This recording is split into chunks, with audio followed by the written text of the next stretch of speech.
Welcome to the Cultaholic Wrestling Podcast. Hey-o! Hello and welcome to the Cultaholic Wrestling Podcast. You're listening to the dulcet tones of myself, Maffew, the lovely Jack, and the magnificent Ross. Hello, Maffew, you average bastard.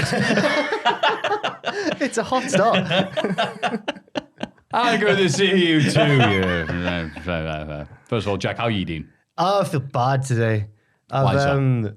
As I was saying off camera, I'm joining Ross and the lads for football, five-a-side after work, and it's the first time I've played football since 2016. It was with you last time I played. It's probably 2016. 6 years.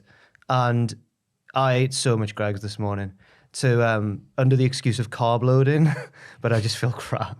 So, yeah, I'm not bad, though. How are you? How many Greggs have you I eaten? had 3 items in the Greggs. 3 items? Oh, I was very hungry, I can tell. but now I'm not.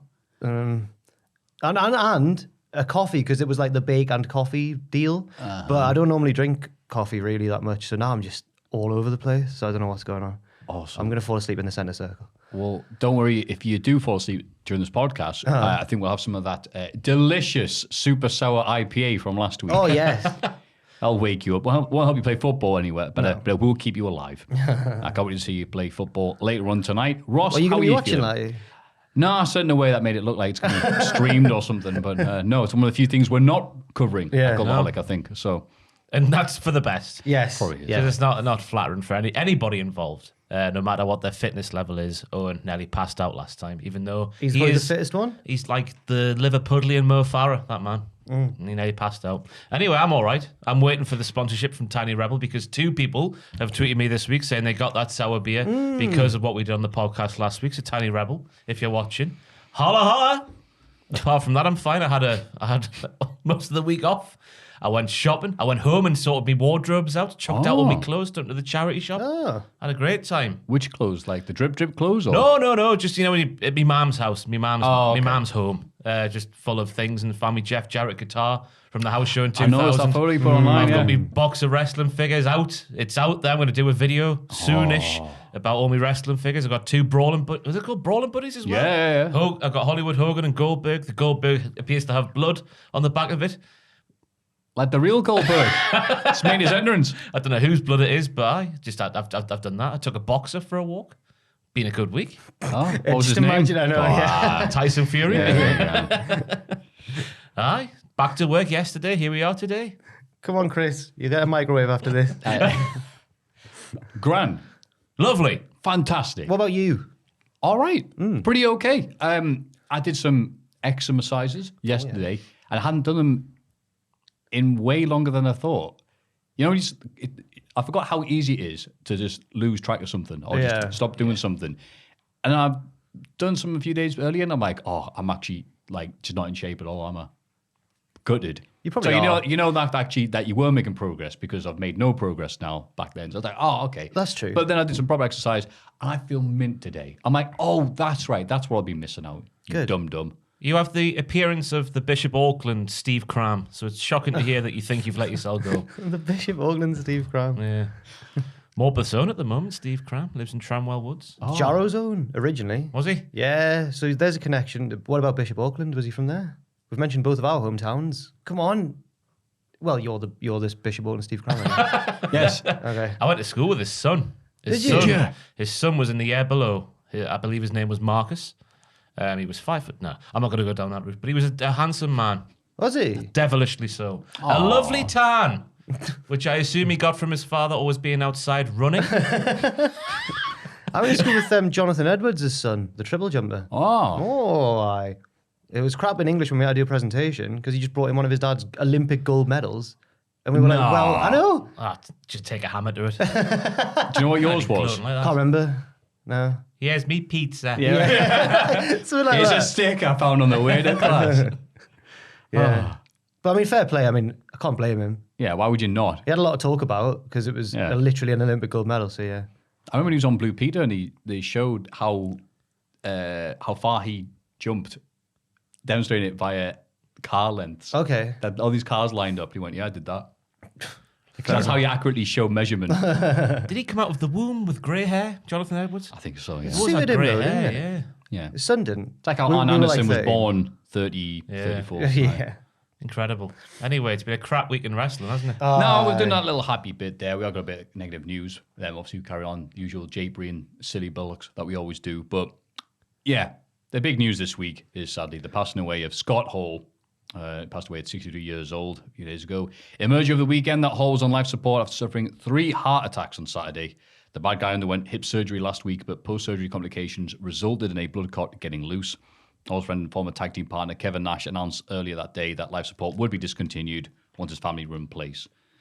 I mean, he leaves a hell of a legacy. Like I said, we've seen a lot of negative wrestling news over the past 2 years, to say the least. So when something like this happens and it's just this outpouring of support and memories and all the influence he's had on all the positive things had people to say about him, on the effect he had on people's careers. Obviously, from the early days of AWA when he was doing the crocodile hunter gimmick, or whatever gimmick that was. But forget that. No one cares about that. Eventually making his way to WCW to be the Diamond Stud. He had stood on his ass. That's how you knew he was a stud. And then going on to WWF for Razor Ramon. A lot of success, helped by the fact that Vince McMahon hadn't seen Scarface. Yes. And there is that alleged story, I think Scott Hall said it, that apparently Al Pacino was being interviewed by someone. He saw a picture of Razor Ramon on the wall and said something in the interview like, he does me better than me. Allegedly. I hope that story's true. But on to that. Razor Ramon, hugely successful character. Just amazing gimmick. All those pre-vignette stuff alone would have made him a value player, but just one of the most over mid-card guys, because for some reason he just wasn't pushed at the top end of the card when he probably should have been, over the King Mabel or whatever. Yeah. And then didn't really fancy the idea of having explained to his son what Goldust was and what that man was doing that other man. So he went, you know what, bye Vince, I'm going to go to WCW, that's all right with you. Little known career change, career direction, didn't really have much of an impact in the business or anything like that. Just shows up, interrupting a Steve Doll match. I watched it the other day and I just didn't recognise who was in the ring at all. But doesn't matter, Steve Doll. All that matters is the double Mike denim. Enos is the other one, maybe? Mike Enos? Aye. What an unfortunate name that is. Hey, that's besides the point, though. It could have been Paul Enos and whatever. Mike Enos. Yeah. And we'll move on. And shows up wearing the Canadian tuxedo, the double jean, the double denim, and shows, hey, you want a war? We'll give you a war. Where is billionaire Ted and all the rest, all these iconic moments, leading us to the NWO. And people keep telling people, obviously in lockdown, if you're wanting something to watch, just on a weekly basis because you're sick of modern wrestling, go back and watch everything from that episode onwards of WCW. Some of the best TV you'd ever see in all of wrestling. And we'll probably talk, probably lots of people have done in the past week, about all the great things he did in the business and his career, from the ladder matches, the tag team stylings, to just talking and looking dapper.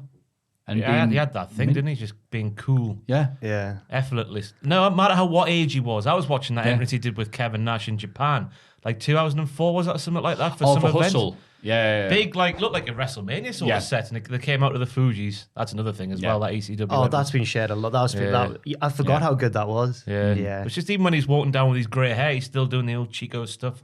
Just had that innate coolness about him, didn't he? Yeah. And I think he proves as well that, like, everyone talks about how there's no characters in wrestling and stuff, but Scott Hall proved, like, to be a character doesn't necessarily mean you've got to be spooky or have a job, like a profession gimmick. Right. He'll go down as one of the most iconic characters in wrestling history. And also, people never talk about how good he was, but he was very good in the ring as well. The ladder match, as you said. So, yeah, it's a really sad one. Yeah. It's not even just what he did during his career. It was afterwards as well. He had, I think it was the sort of pacemaker fitted to his heart in 2010 or something. Obviously, all the troubles he had and bouncing back with DDP and Jake the Snake and all that sort of stuff. And then just for this to come, I only found out like through looking at Instagram and seeing Kevin Nash's post. Oh, you were off? It just came out of nowhere. Just the hip surgery, and then we learned he went into hip surgery. Was it a week or so ago? Maybe a bit more. That, Then this latest bit was just out of nowhere. So it hit me hard. I don't know about you two. Don't know what it was. It felt really. This sounds stupid, but it felt really real because often wrestlers pass away and like we'll be fond of them or whatever, but Scott Hall's a bit close to home for people of our age. It's like, oh wow, he's like my cousin who I don't really know that well, to be honest. Like we knew each other as kids, but then we've kind of grown apart a little bit, not for any reason, but she put on Facebook like R.I.P. Scott Hall. Never once heard her talk about wrestling. And the fact that I do this job, you'd think if she was a wrestling fan, so she's obviously not a big wrestling fan. And she's younger than me. So she's heard of the influence of Scott Hall and everything. So, I mean, yeah, it just goes to show what a guy. Sorry if I cut you off there, but. I know. But you know, and then some of their because there are the people there that'll be their idea of the fandom, what wrestling was to them. Because there was this little like upseas in people watching it, especially in this part of the world in the early 90s, and then kind of just faded off even before the the boom period later on. Or they'll be rewatching OSW review or any of the retro looks that we do on this channel, and they'll just think, yeah, that's what wrestling was to them, and that means something to those people. That place and time. Yeah. A guy like Razor Ramon. So even if they've watched it for 30 years, they'll still remember the bad guy. Yeah. And the iconic, the Hall of Fame line, which has gone down as like big as anything in his career. Yeah. Hard work pays off.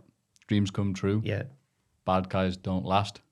But bad times do. Bad guys do. Iconic. You messed it up. Do we both mess it up? Yeah. Oh. Bad times don't last, but bad guys do. Yes, there we go. Thank you, Rob. Oh, did I say bad times last? And I went, but so that just feels like my life. And then I went, but bad times do. Iconic. Who can forget it? So amazing. Well done. But it wasn't. He had, because obviously he had everything in front of the camera, but behind the camera as well. Because there was that thing about him telling Sting, hey, Chico, there was this film about this fella with his face painted and whatnot. You should do that, but also be like Undertaker as well. He was like, go on then, I'll give it a go. Yeah. Hey, I found out Vince McMahon didn't watch Scarface. Bischoff hasn't seen The Crow. And also those stories that went around from like indie wrestlers and stuff saying that when he was doing a tour or whatever, he'd pay for their meals on the road and their petrol and stuff.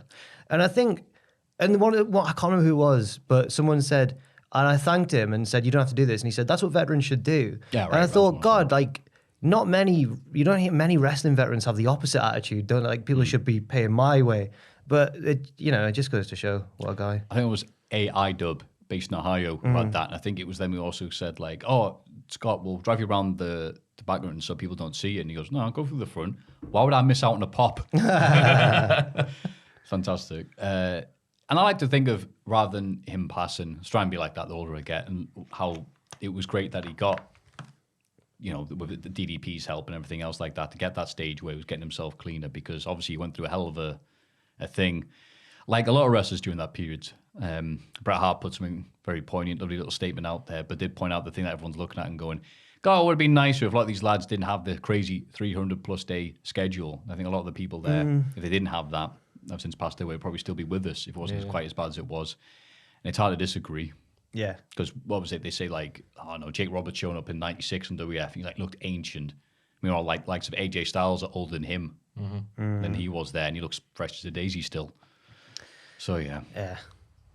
I mean, that was the big news this week. Everything else doesn't feel as important, really. Well, there was another thing that happened a few days after we did the podcast last week, which is, again, more negative news. Big E on SmackDown. Oh, yeah. Took a horrendous overhead belly from Ridge Holland, landed on top of his head. The result was fractured his C1 and the C6 neck vertebrae, stretched out of the arena. It revealed that he won't require surgery, which was amazing, considering, which seems like, hey, could be the best case scenario, all things considered. But then other people are looking, going, no, it might not be the case. Means to be seen how that's going to end up. So, I mean, the good news is that, he can move, he'll be able to, nothing's affected his spine, so his overall mobility. But whether or not he'll be able to wrestle again remains to be seen. So. Oh, really? Oh, I didn't know that. Well, there was some sort of like American football doctor or something that was like previous cases would indicate that maybe he wouldn't be able to. Oh, God. Which would be a tremendous shame, obviously. Yeah. But this is wrestling, where things like broken neck seem to be something that we just, be able to recover from, because wrestlers are a different breed. It's one of those. We'll have to see what happens with this. It's one of those weird ones where you can. It's at the same time he was like really unlucky, but really lucky as well. Right. I mean, considering his shoulders are here. Well, like that. I mean, must kind of help, but yeah. And it's Big E as well. I know you don't want to see it happen to anybody, but like it's Big E. He just seems like such a great guy as well. But he did say on social media that at times in his life he's found it hard to love himself, the sort of thing, and that this has shown him like the big outpouring of support and everything. So that's one sort of slight positive, I guess. Right. The updates when he's in a neck brace, going, "Hey, thanks for saying hi, I'm fine, stop worrying. And also, it's worth noting that Rich Holland apparently went straight to the hospital after the show and obviously you'd feel terrible as well. But yeah, just one of those horrible things. I guess it's kind of linked to what we said about the sort of schedule they had back in the day, because you get the feeling now with Big E, he won't be rushed back and he won't be forced to get back at it before he's ready to. They'll give him the time to get properly ready, and if he can do, he will do. Yeah. I guess that's a good thing to take away from it as well. Yeah. Good on the business for changing, eh? Yeah. There we go. Look Vince, at the positives. Arsehole. Yeah. Let's go back to hating Vince after this. So This has been a sad start of the it podcast. has been. man. I'm sorry, but No, I mean, what can we've got to talk about it. of course, more positive news. Sharmell to be inducted into the WWE Hall of Fame by Booker T. That's right, by the husband, obviously Booker T. Sharmell joins the Undertaker and Vader as inductees in the 2022 class so far. All the hosses keep going. Exactly. Keep rolling in. I forgot she began her career as a Nitro girl. Yeah. And then joined to be in a developmental deal for returning to the company as Booker T's manager, Queen Sharmell. She's a good manager. It is Queen Sharmell that's going, isn't it? Not the Prince Iakea version. Paisley. Oh God, she was Paisley. That was my first introduction to her. That was her, Paisley. Richard, please verify. I've lived my life believing this to be true. No, I think it might be. Yeah, Super Bowl 2000, one of the first matches. I love that. That's your frame of reference. That's my Scott Hall was in the main event of that show. Yeah. My first pay-per-view. Thank God for that. Yes, my first introduction to her was... I never put those two together. Yeah. It's like Molly Holly being Miss Madness. Yeah. Macho Man and... who was it? Medusa yeah. and Gorgeous George. Yes. Oh, yeah. Just 'cause of Not the that one. Yeah. Not the 50s. Gorgeous George. For some reason, he had a 1950s wrestler with him. Anyway. Imagine that in a bikini. Just Gorgeous George. They did that in the ref, Pat Patterson. The same row. True. Blonde hair, bikinis, yeah. Well, more wedding gowns, wasn't it? They both were like Was mashed it- potato at the end. Everyone says Ric Flair stole like Buddy Rogers' thing. Did he not steal a bit of Gorgeous George? No. Okay. Nah, in a way, a lot, like most heels stole from Gorgeous George. Okay, right, He's so okay, influential. So it's Fair like, enough. it's like saying you stole fire from Why- Caveman Ugg. Why does nobody's nana mention Gorgeous George, but they always mention Mick McManus because he was on telly, I guess. Yeah. Gorgeous George never came to Newcastle. St. Ah, James's that's Park. right, yeah. Exactly. My gran sitting there with a rattler. Go on, get him, Big Daddy. They should bring that back. You're going from Yorkshire? She was a farmer. No, they should bring that back, though. Wrestling on the pitches in James's Park. Oh. But like apparently they used to back in the day on a Saturday night. Imagine that. But knowing the weather up here, bloody hell. And the top rope. Whoa! Imagine Neville and Carragher trying to wrap up. And in the background, some lads are setting up a ring. Joey Janela to leave AEW. The bad boy will not be All Elite for much longer. He said that he will not be re-signing with AEW. He revealed his AEW contract is due to expire April 30th. At the time, he'd remain with the company beyond his contract, but then... Oh, yeah, so I forgot about that. He noted at the time, a few months ago, that he would remain with the company beyond his contract. Quote, he would look like an effing idiot right now if he didn't. Okay. I knew that would come back to bite him. I forgot he tweeted that, but yeah. The 32-year-old's one of AEW's first signings in 2019. He also revealed that Tony Khan, he says he likes him, but he hasn't had much contact with him Yeah. in the last few months, which I imagine is the other 101 other Dalmatians he signed. Maybe a bit hard to keep up with all of Was them. there a similar thing with Marcus Dunn? I don't know if I don't want to... I think he brought Marcus Stunt's name as well, but I haven't Okay. heard from the man himself. Someone Should DM him. I read somewhere this week. Someone learned of their release, not through Tony Khan, but by other means or something in the news this week. Something about the Chavo thing? No, not the Chavo thing. It was after the But Chavo that was another thing. But yeah, it does seem that Tony Khan brings you in with a welcome, open hand. Yeah. Slaps you across the face. In a like, neck, like Regal introducing you. He's like Andy and the toys, isn't he? Yeah. Once he's played with you, in the box you go. Yeah, With Rex and Slinky. Bo Peep don't go in the box though. RC. that's right. And then... I'm Cowboy Janela. That's my favourite bit. It's my favourite. It didn't really fit what we're talking about, but it's my favourite bit of Toy Is it the Story. shark? Yeah. I'm Woody. Howdy, howdy. It's so good. In other Disney-related news, I saw a thing of girlfriend sent us it about Scar from Lion King. Yeah. People saying, what was he called before he was called Scar, before he about had the that, scar? yeah. Oh. Apparently, there was a series of novels about the Lion King where Scar was known as Taka, as in Taka Michinoku. Before he was known as Scar, before he had the scar. And it turns out that someone translated Taka into Swahilian, or Swahili, whatever the right way to say that is. And Taka means garbage. Oh. So literally, their parents named their two lions King and garbage. No wonder Garbage was an arsehole. It's how Cody Rhodes' storylines went in AEW. So you're saying he was Taka before he turned evil? All right. Oof. Jesus Christ. William Regal revealed he was told he only had 24 hours to live in 2018, which I believe is where Meltzer's report last week comes from, saying that Regal was in very bad health. And Regal went, no, I'm fine, shut up. Yeah. But then he went, no, I'm quoting you. I think it was a bit of much ado about nothing, I think.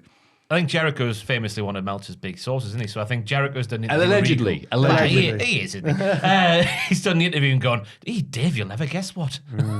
But it is, I put that on like, because speaking about it in the office yesterday and just some of the stuff people were posting in, I started sort of like turning off the notifications because I want to listen to this myself. And I forgot all about it until bedtime. So I had the first 20 minutes and then fell asleep, but it was heart-wrenching. The sort of stuff that he was speaking about, the illness, obviously the illnesses and the 24-hour thing. Yeah. I think it was 2018, he said, was the sort of year where most things happen. He'd been wrestling with a broken neck since 93, he said.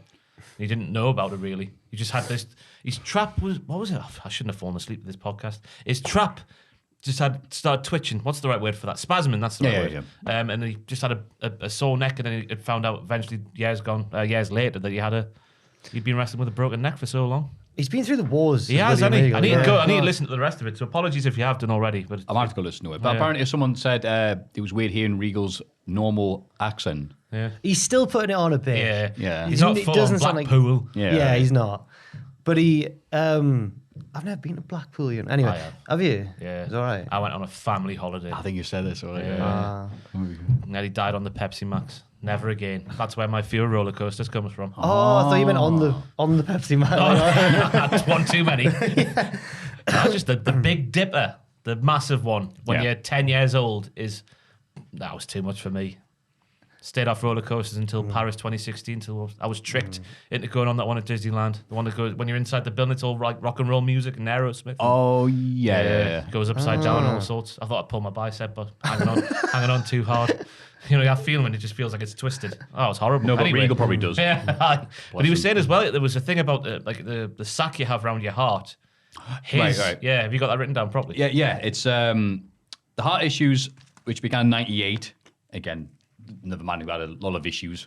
For some, there were some issues later. I remember this. The WWE Tour of India, they didn't be out with action for a year between 03 and 04 because of whatever he got in India. That basically just messed him up for a long time when he... was it like a parasite or something? Yeah, if he got that, and he got a bloody nose, like on a regular basis, something like that. He just kept on having that and sepsis. He was a wreck. That. Yeah. Wait, no, I should say Fraser gets nosebleeds a lot. It's not, okay, right. It's not the same as... 2 weeks before Christmas. Reason being which we might... I'll skip this because it's very long. Yeah, I was given 1.24 hours to live. I had sepsis in my leg. They were going to cut my leg off. This was January 4th, 2019. So I insisted on going home for Christmas.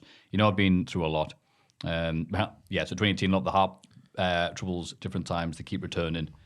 Now I got persoditis. I can't remember it, right? Which is an inflammation of the sac around your heart, which it does, it scars that sac. Your heart can't beat that sac and lock down. Although it didn't look like I trained as hard as I did, I always did all the squats, always breathing, and always taking bumps in wrestling. It kept that from getting solid. There's a skin around the heart. I went to India and I got really sick, and I was off for a year. I came back a few months later after I got really sick. But he stresses during the podcast that WWE offered significant help to him when he was going through his health issues. Yeah, it would have been late 90s, wouldn't it? He kept bouncing back, man. Like, he's had so many times in his career where it's like, whoa. And then you think the King of the Ring, was that 2007? That was after that. 08. And he looked fantastic. Like, I don't get it. Like, fair play to him. But it's nice hearing him on commentary this week, calling everybody Mr. Ross. It was great. But Mr. Danhausen. Yeah. Man with the mask. You in the mask. Pray tell, man with the mask. Who be that demon, fair? What was it? That demon waifu, I think. Or waif, sorry. Oh, waifu. I can't imagine Regal saying that. I think he would if he knew it for a joke. He'd like play dumb and be like, what is a waifu? I think it'd be great. But yeah. I've got waifu on my phone. Anyway, that was, I think it's enough bloody news for 1 week, to say the least. So let's get on with the rest of the podcast. I hope you're doing all right. Everybody get excited for the Cultaholic Hall of Fame. Now it's time for the Hall of Fame. But before the Hall of Fame, Matthew. Oh. I'm going to do like a wrestling, like as if I've switched stables, and I'm going to take off this and reveal what's on my t-shirt. Oh, excuse me while I whip this out. Go on then. Oh! Oh, and then and then on the back. Is Oh my God! Hang the tang. Where do you get that from? Online, the internet. Thank you for clarifying. And it was meant to. I was hoping it would come like a week ago, but Right. it's still. I still got to wear it now. Oh, I know, absolutely buzzing. you gonna wear that to football tonight? No, it'll go see through by the end. But free Hank and all that solidarity. Yeah. Fraser said that if I unveil it, it'll only be a matter of time before someone comes and drags me out. No political statement. Like just. But Ripple up a picture of Hank the Tank on Saturday Night Live and going, fight the real. it's a Sinead O'Connor Yeah. reference. Nice, yeah. But yeah, no, well done. Very nice. It's good. You good when they found out that, no, actually we were wrong. Hank did commit those murders. And like some percentage of the proceeds went to like some sort of animal charity in California. So I think that was worth it because I was like, bit steep, but at least half of it's going to, Guy, he must be a wrestler getting his merch sorted out already. Imagine if it's him. He's just got a locker carved into a tree with a door, all his merch laid out. Like he's the Virgil of the animal world. Sorry, t-shirt sales will be a bit later than usual. Hibernating came early this year. He has his pot of honey, his Hank the Tank branded pot of honey, and he puts it onto people and then charges them $5 for holding it. I've compared it to Winnie the Pooh. Winnie the Pooh has a pot of honey, doesn't he? He's always in think they all search. want He's to always have in one. search of honey, isn't he? They'll look at him like, like how not mortals look at Adam Pacitti. God, that's how I want to be. But Winnie the Pooh Yeah. is the Adam Pacitti of Bears. bears. Okay. That's what I've said. I think he's more like Rupert. Is the other end. Rupert's tall and slender and a Tory. Like yeah, he's absolutely a Tory. No, You're I right. shouldn't. There's been a discussion in our office multiple times about whether Rupert the Bear's a Tory or not. And every time I've gone, what about Paddington? And Jack Atkins has always gone, Paddington's a great lad. Yeah. So, okay. Paddington's not Tory. Okay. Rupert fair the Bear is 100% a Tory. It's called Rupert. No offense to anybody called Rupert. Rupert just asking questions, the bear. And no, Paddington's not. He's not? Okay. Oh. Fair enough. Fun fact, the song Crack Addict by Limp Bizkit was Yeah. written about Winnie the Pooh. It's a fun fact for you. What's the Hall of Fame this week? Wait. Maffew? Is that a real thing? Sorry, I'm thinking, please. I wanted that to be true so much. The Hall of Fame in condescending order from last week. Dexter the dog who walks like human, 21%. Disgraceful, really. Free Dexter. Ross's losing streak in the Hall of Fame segment on the Cultaholic Wrestling Podcast, cruelly 26%. Damn That's it. fair. Yeah. But the clear winner. The urgency of Jeff Hardy while saving his brother Matt on AEW Dynamite, 53%. That was you, Jack, wasn't it? Yes. Well done, you. Thank you. It was funny watching it back. That was good, like. Then there was the behind the scenes My version brother getting killed. Yeah, great. from being the elite. I just saw the clip though on Twitter of were they him funny? running out, and well, he runs out for his real entrance. It's the real entrance, Oh, okay. and they're in gorilla with him, and then he runs out. But then the Bucks kind of turn around and are like going like, yeah, like we don't take anything seriously. I'm like, give the moment some gravitas, young Bucks. Oh, they know what that means. I saw a cartoon that someone had drawn called like How to Tell the Young Bucks Apart, and it was like Matt, gorgeous face, bulging shoulders, and all this sort of stuff, and then the other one was Nick. I was like, oh, I know. I think Matt is the more handsome of the two. I think they're handsome in different ways. Matt looks Especially like a from- chipmunk to me. Got the face of a chipmunk. Matt, but he Yeah. is the more handsome of the two. Yeah, but he's got the face of a chipmunk. I think he looks like Jim Carrey. I see a bit of that, but I don't think either of them are attractive because, if you want a date, they just talk about themselves the entire time. Do you know they're millionaires? Oh, is that true? Yeah, I'm looking at my phone. Yeah. You see me trainers. I did like a bit on a recent Dynamite. I can't remember when, but they're arguing with Red Dragon. And then one of them mentions having kids. And then Matt goes, yeah, I've got 2 of them. And then Nick goes, I've got 3. It's like, it's really good. Oh, I'm enjoying them. Maybe it was on Being the Elite. Yeah. Speaking of elite, sir, your crown. This week's winner. You get to go first. My pick this week is another wrestling-based one. Ooh. Wow. It's from Dynamite, and it's from last night's Dynamite, and it's JR correcting Excalibur for once. Oh, I Do you not see that? no. So- I've only seen a skimmed. You might have been caught up in all the excitement of the cage match because it was during that, and it's when Britt's trying to get the lockjaw in, and Thunder Rosa grabs her hand and starts slamming it into the thumbtacks on the mat, and Excalibur goes, Britt Baker slamming Thunder Rosa's as if she's trying to add to the submission, but instead it was Thunder Rosa trying to break it, but he gets it the wrong way around, and he goes, Britt Baker slamming Thunder Rosa's hand, and then JR does an Excalibur and goes, he doesn't go, hang on there. He just goes like, Thunder Rosa slamming the hand. And then Excalibur goes, yes, her hand was being slammed also. And I'm like, no, Excalibur. You know, when you feel bad for someone because they're wrong, but they don't realize it at all. People probably think that about all three of us on a weekly basis. Yeah. But I was just like, because he said he corrected JR's correction with such confidence and went like, yeah, the other hand was also being slammed, Jim. Well done. And I was like, nah, Jim was right. Wow. So that's my Nice Hall of little Fame bit. pick. Do you remember the legendary moment? I think only I think it was a legendary moment when it was Lucha Underground, which I know you're a big fan of. Well, seasons 1 and 2. Richard Tubman's face just Tubman, lit up. Tubman might. Lucha Underground's #1 fan. So it's Master Striker and Vampiro. Is in Where's My Effing Music, Vampiro. Oh, Ian. Matt's friend Ian. That's right. For most of you, that's Vampiro, but that's my friend Ian. There's not enough days in the week to strangle that man. Vampiro was putting over the technical abilities of someone, I forget who it was wrestling, but he goes, reminds me of the classic British wrestler. And he goes, Johnny... Oh. I've forgotten the names. Well, you actually have, or is this the bit? No, I've legitimately forgotten the names. Johnny Saint? The real name's Johnny Saint. What's happened now? Give me a second, I think I was just Okay. short-circuited. So, No. so you've made a mistake in seconds. trying to 2 correct seconds. it. I know. I Certain thought irony in Botcha, Man. Leave me alone. I heard your commentary on the thing. I know. Every show, if computer player Maffew messes up. Can you give us the gist? Just give us It's the entire point of the story. So I'm like, Yeah. can we skip this or cut this or leave it? No, you don't leave it in. Make me look like an idiot. It's fine. Oh, I mean, we will. Just but- make it up. No, everyone will believe All you. right, yeah. He goes, oh, shit, to the great British technical wrestler. It's not Johnny Ace. That's all I want to say in my head of Johnny Ace, but it's not that. Johnny Saint. Not Johnny Saint. Yeah. That's Matt what he goes, means. You mean Johnny Saint. Right. And family goes, no. I mean Johnny Ace. Or whoever he said. Yeah, right. And he was Dynamite Kid's replacement. Oh. Johnny Bravo. Johnny Bravo, yes. And he goes, yes, I am right. Master Striker's got nothing for him. God, that was supposed to be a little tidbit to add to your lovely story, and it's going to suck the wind out of everything. I do apologize. I think it was a tactical maneuver to sandbag my pick. Anyway, Matthew. Yeah, hey, if that works. Who's next? Maffew came second. Matthew. Luckily, I haven't forgotten my pick yet. I was tickled pink this morning, get ready to watch AEW, as the Slack here at Cultaholic was all lit up like Christmas, saying, oh, it's up, lads, it's up, lads. And I went, no, it could be anything. This could be a new, DFS soap sale or anything like that. Instead, it was a link to the wonderful little Cultaholic Battle Royale played in 2K22. I thought, this is nice. They've done the Royal Rumble here, and the lots of creator wrestlers here. I'm not sure who they're made by. Were they made by staff? Andrew Dingle. Andrew Dingle made them all. Very well. That explains why I got them all size and colour accurate, because I was the smallest man in the match. Oh.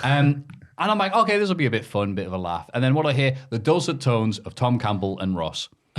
And my God, for someone who's very self-deprecating about his commentary stylings, Ross, you were en fuego, as Excalibur would say, as Jim Ross would say. What does that mean? And go, on fire. You were magnificent. Thank you and very Tom. much, Maffew. Wasn't that entire thing? I was tickled pink, this and that. You was going, wow, Tom Campbell's been here an hour and 5 minutes after 3 minutes of gameplay. Seeing all the, not to give too many spoilers away, but yes, Peter Beardsley's cousin does show up. Lewis the Dragon himself. Nephew, yeah. Nephew, sorry, beg your pardon. Yeah. Lewis the Dragon. Yeah, Richard's Rossi character looked really accurate. Richard, they all look like them. Yeah. It's like so good. Yeah. Fraser Porter kicking ass. Me, my long hair and 2001 Ric Flair Hawaiian shirt. The turning point for me was when Puppet Jack hit the ring. Puppet Jack was great. I was Obviously, like, he's taller than my me. word. Massive head. So Yeah. Matthew doing what he's always wanted to do and beat up Puppet. I'm like, this is great. So a genuine smile on my face with all the people there, cast of characters. And not Pacitti and not too many spoilers, but yeah, the three faces of Pacitti as well. Yeah. Yeah. It was incredible, the stories that played out. Oh, aye. Because everyone Yeah. thinks, we've played that ourselves. But no, I'm sure Adam just set it away and just let it sim. And the final four, he couldn't write I it. know. Aye. The water-based creature that turned on its owner. Immediately. Immediately. Hits the ring He and just couldn't write immediately it. goes for him. Yeah. So many subplots. Yeah.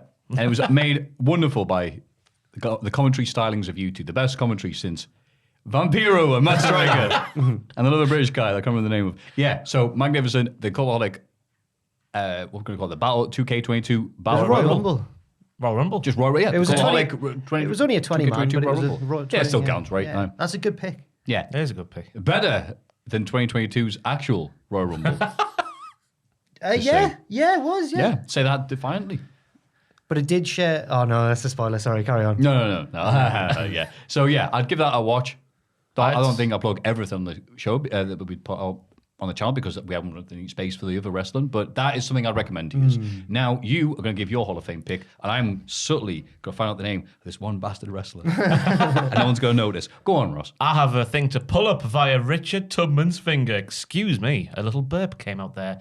During Raw this week, we saw Kevin Owens take on Seth Rollins during the main event, and just before the main event was taking place, for some reason, they made a proper pay-per-view-esque video package which detailed what happened last week with the tag team match, but then continued through, with all the bells and whistles somehow included, to what we saw at the start of Raw, and in the middle of Raw. And this took about a quarter of an hour Yeah. for the match to begin. And when you're Kevin Owens and you're wrestling a big main event match like this on Monday Night Raw, don't care what you say about Raw, it's still the main event of Monday Night Raw against Seth Rollins. You're pressed for time because it's live TV, pal, and all that sort of malarkey. The last thing you want to see is a pointless recap because we all have brains, WWE, and we all have memories. So let's play what Kevin Owens thought of this pointless, horrible promo package. Why are they showing this? It just happened. Why? Why are they showing this? It just happened. Kevin Owens, the voice of the voiceless. Kevin Owens, a guy who was just handed millions of dollars by Vince McMahon to wrestle for his company, just having a go at the production of that show he appears on. I love the Kavorka, and I love the speaking up for people like us who sit here go, why do they do so many recaps? That's also my reaction to watching Teletubbies as a small child. Why? Because they literally show entire bits. They go again. Oh, God, aye. It's been a while. That was their gimmick. It's been a while. You want padded out recaps? You will love the Teletubbies. I think I've tried to get Dipsy in the Hall of Fame before, but I don't think it worked. I think people have gone, that's great. Oh, wait, yeah. You should have done it and then done it next week again. Dipsy. Oh, yeah. Dipsy was the best one because he was a rebel. I couldn't stand Poe. You like Poe? Little creep. Well, she had a scooter. Aye. That was the best toy. Yeah. All the gimmicks. Dipsy had a hat. Tingy Wingy had a handbag. Lala had a big ball. Yeah. And Poe had a scooter. What was the Hoover called? The Nunu. Nunu. That's because it's Jen's favourite character. I remember that from Teletubbies. She wanted to be the Nunu. Yeah. No, ask her favourite one's the Nunu. Someone asks her, are you going to be drinking with the lads after 7 p.m? No. Sorry. Oh, it was her birthday recently. Happy birthday. Happy birthday, Jen. Oh, really? On all the weeks I could have said that. Oh, happy birthday, It Jen. might have been last week, actually, at the time of recording. She was in the Rumble as well, just in case people want to check that out. Yeah. I was just amazed at Andy's body. Somehow he nailed his own body. Just did the construction of his own physique was incroyable. He gave himself a gimmick, which was good to see. It was cowboy him. That's because what he's dressed as, That's why he's in predictions. Yeah. He thinks he's Hangman Page, but he's not. He's just not. I think he suits it. Okay, all right, fair enough. The young gun himself. Yeah, well, those are some 3 great picks. Jack's pick? It was JR correcting Excalibur for once. Oh, I love to see it, don't you? Like that great moment on Lucha Underground. One Vampiro says, look at that great British technician Styles. Like the great British technician wrestler, Johnny Smith. Who can forget that name? And Master goes, you idiot, you mean Johnny Saint? He goes, no, I don't. Wrestle for All Japan, shut up. And Striker's like, okay. Is he still affiliated with NXT UK? Who, Vampiro? Oh, imagine. Johnny Saint. What's NXT UK? It's this thing, right? That happens here, but it doesn't really have people from here. But it does have people from here. And it also happens somewhere here. And it's wrestling. But it's wrestling that just happens. And it's not really any rhyme or reason for it. It's just happening. It's just there. It did its job. It killed the indies. It killed World of Sport. And WCPW, RIP. And 5-star RIP. Not 5-star. They would have all been alive and kicking if it hadn't been for NXT UK. The spirit of 5-star lives on. I need to point out, Jack didn't mean that.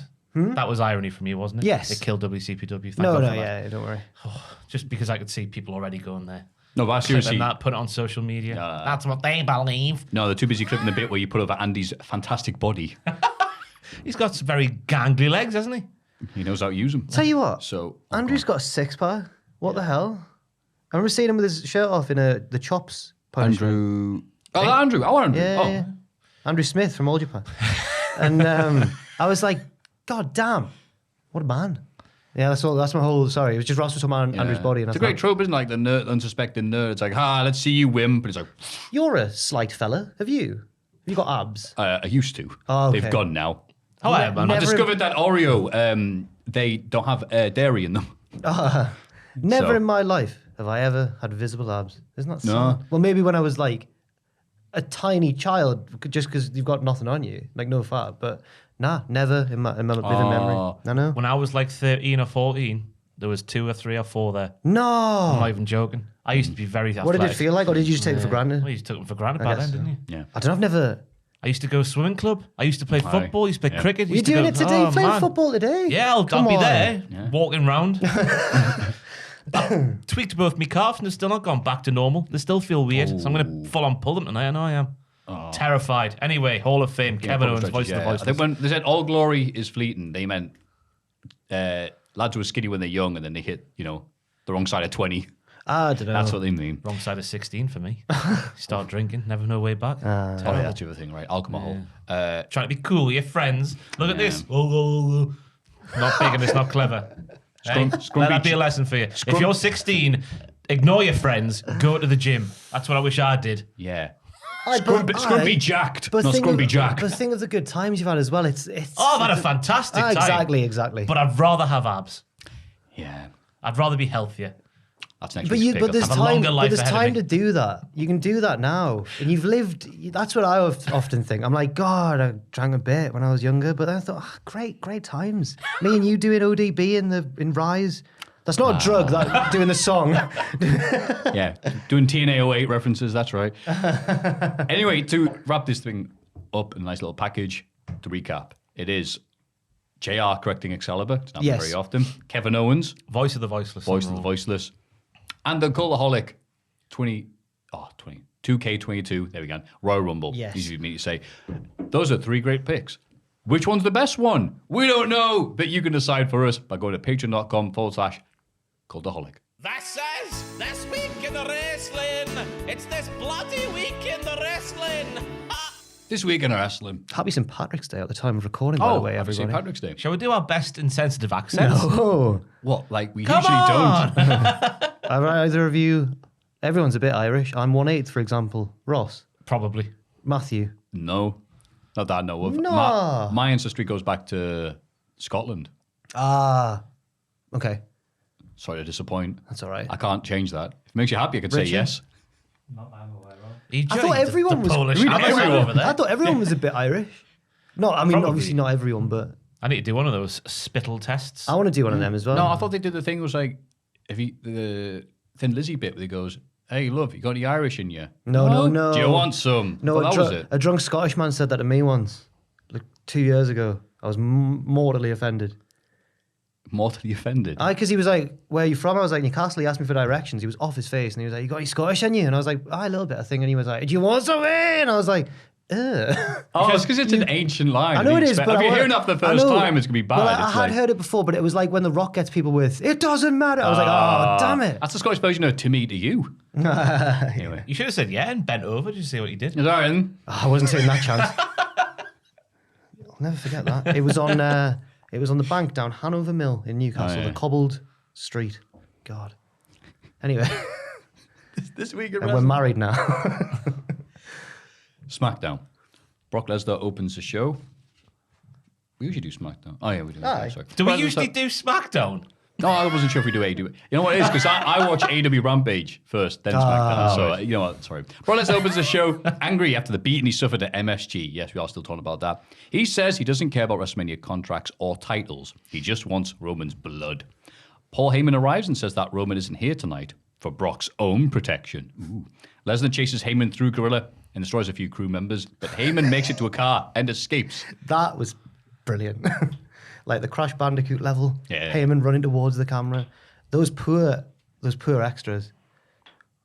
I thought it was a fantastic opening segment of SmackDown. Yep. Lesnar's promo not being scripted was for the best because his rambling, it conveyed his desperation at the situation. And then Kel Surprise, I was thinking to myself, he's still really quick at running. He was rapid. Considering he's 63. He's not 63, he's 42 or something. How old is Lesnar? Still. He's an old man, carrying lots of beef. Yeah. Must be like running around with a cow on your back the entire time. Got those NFL Europe legs. Yeah. It's why he's such a freak athlete, isn't it? Because he's big and mobile. 44. 44. 45 in July. Oh, dear. I wonder how fast he can do the 100 meters. I reckon he could do a solid 10.7. Ooh, that's very quick. 44-year-old doing it in around 10's very impressive. Yeah, I think you But it's could. Brock Lesnar, though. You see him? No warm-up, I assume, maybe. Chasing after Paul. You do it like Billy Gunn, beating The Rock wearing dress shoes. I love a story. Yeah. Billy Gunn a good sprinter? That's a story I think Brucey P sell a lot of the time. Okay. How commentary with JR would be like, no, but you're wrong. And they'd also say, Billy Gunn, he's the best pure athlete in all of WWE. Right. And the example they give is that him and The Rock had a run one time on the track and field. And apparently, Billy Gunn not only beat him, but he beat him not wearing trainers. Billy Gunn Wearing the incorrect Billy Gunn shoes. doesn't look... It looks like once he gets up there, he's quick. But it looks like it takes him several minutes. to Right. get- And if you ask him to turn a corner, no. Anyway. He's one of those Eddie Stobart types. It takes him a bit to get going. You'd assume the big arse would weigh you down. Yeah. That's where we get to You power never from. see an Olympic runner with a big arse, do you? Look. I reckon Johan Blake's got a dump truck. Oh, dear. Yeah, good SmackDown opener. Backstage, Sheamus and Rich Holland laugh about destroying Big E's ATV and introduce their new associate. No, well, first, but before we get to the bad bit, their rationale for saying it improved the ATV because it made it lighter, I was all on board. That's some good stuff there, pals, isn't it? It was good healing. Good that. Big poo house ring. No, there's the good bit out the way because it all goes downhill from here. There we go. No one was talking about that, so maybe it was good to bring that up. Their hot young talent. He may has a name already, but we're going to call him by his nickname, Butch. And what appears to be a 12-year-old Pete Dunne is now on WWE's main... whatever, he's got a hat. Come on, Jack. I think Pete Dunne's like a tremendously talented wrestler, right? Class. What's coming in? So many good matches. Yeah. So many good memories. And that's the end of my... But I imagine a fair few in the British indie scene raised a little smile after this happened. Well, maybe had a cape, for example. Not just him. All right. Not just Shane Justin Helms. Sizen. But oh yeah, wait, did you mean Justin Sizen? Yes, I did. I thought you meant Mad Kurt. Any of them. Because they both got capes, right? but it's ironic, isn't it? After he was like the defender of NXT and everything, and now look what's happened. But you know this. It's only a Pete Dunne- name, lads. It's only a name. And we knew this was I going to hate happen. when people do this It's so argument. fun. It's only a name, I feel like so... whenever a wrestler gets renamed and fans kick off, wrestlers, Road Dogg's bad for it, I think. Conrad Thompson's the one I keep Is he? seeing. Keep on keeps- telling us off. He keeps going like, what would you call it then? Anything but Butch. Anything Conrad. Anything but literally, Butch. Conrad Thompson would be a better name than Butch. Yeah, they should have named him Tom Conradson. Give him a skateboard. Home insurance salesperson. Say, give him a skateboard and a cool backwards hat and call him Conrad. Eh? Oh. That would have been better than this bollocks. That's just Mark Andrews, man. But no, yeah. They made it. Obviously, he stood next to Sheamus and Ridge, which isn't helpful because they're absolutely massive. Yeah. But the way they had him in his little dungarees and his little PE white vest with his hair tucked up into his hat, which made his head. What's that Looney Tunes character called with the mob fella? Oh, I know what you mean. But Made him look like him, but from Peaky Blinders instead. It didn't need to happen because the trio of Sheamus, Ridge, and Pete Dunne is a trio that works. I don't care what people say. Pete being the second to Ridge, after Ridge was the second to Pete in NXT, I can live with that because it's the main roster and Vince McMahon needs you to be massive. That's what we've learned over history, so it's fine. But Pete coming in there and doing some stuff with Sheamus and Ridge leading the charge, I was all for that. But what they did with the name and the look, it didn't need to happen. And it's all people are talking about when they should be saying, oh, it's quite a good gimmick this for these three lads. I thought anyway. It's just the name. that aside, I it's agree the with name. The name that's ruined everything, and the story as well. Because Ridge didn't know Sheamus, did he? That was a Ridge. funny thing because they went like, oh, my long-time mate. Yeah. Long-time friend. Like, you've never met each other. Ridge would watch yeah. Sheamus in the pub. I love Sheamus, mate. I can't wait to be Sheamus. Switch the darts off, the wrestling's on. And now all of a sudden they've been friends for years and the new Butch. It's weird, isn't it? Seeing the subtle difference between Peaky Blinders inspired gear, which was British Strong Style, and then WWE version of Peaky Blinders, which is very slightly different, but The looks Artful Dodger. but looks a lot stupider. Yes. Yeah. Oh man. Please, sir, can I have a surname? Do you think that works? The trio is the Yeah, on paper, expecting nothing. Pretending that we're all, the UK and Ireland are just, 10 people who live here, I guess. We all know each other. But yeah, no, that side, I can get behind it in theory. That's It's absolutely just a fine. stupid name. It is. For people going, it's not that big of a deal. Obviously, maybe years later, oh yeah, Butch, whatever. It's just the WWE-isms that are funny. And yeah, I guess if you watch WWE enough, you just ignore them. You lose your name. You get your gimmick changed up. It's all right. It's funny to us, especially from someone who was championing. No, don't be silly. NXT UK is a good thing. He's getting exactly what he deserves. all the money.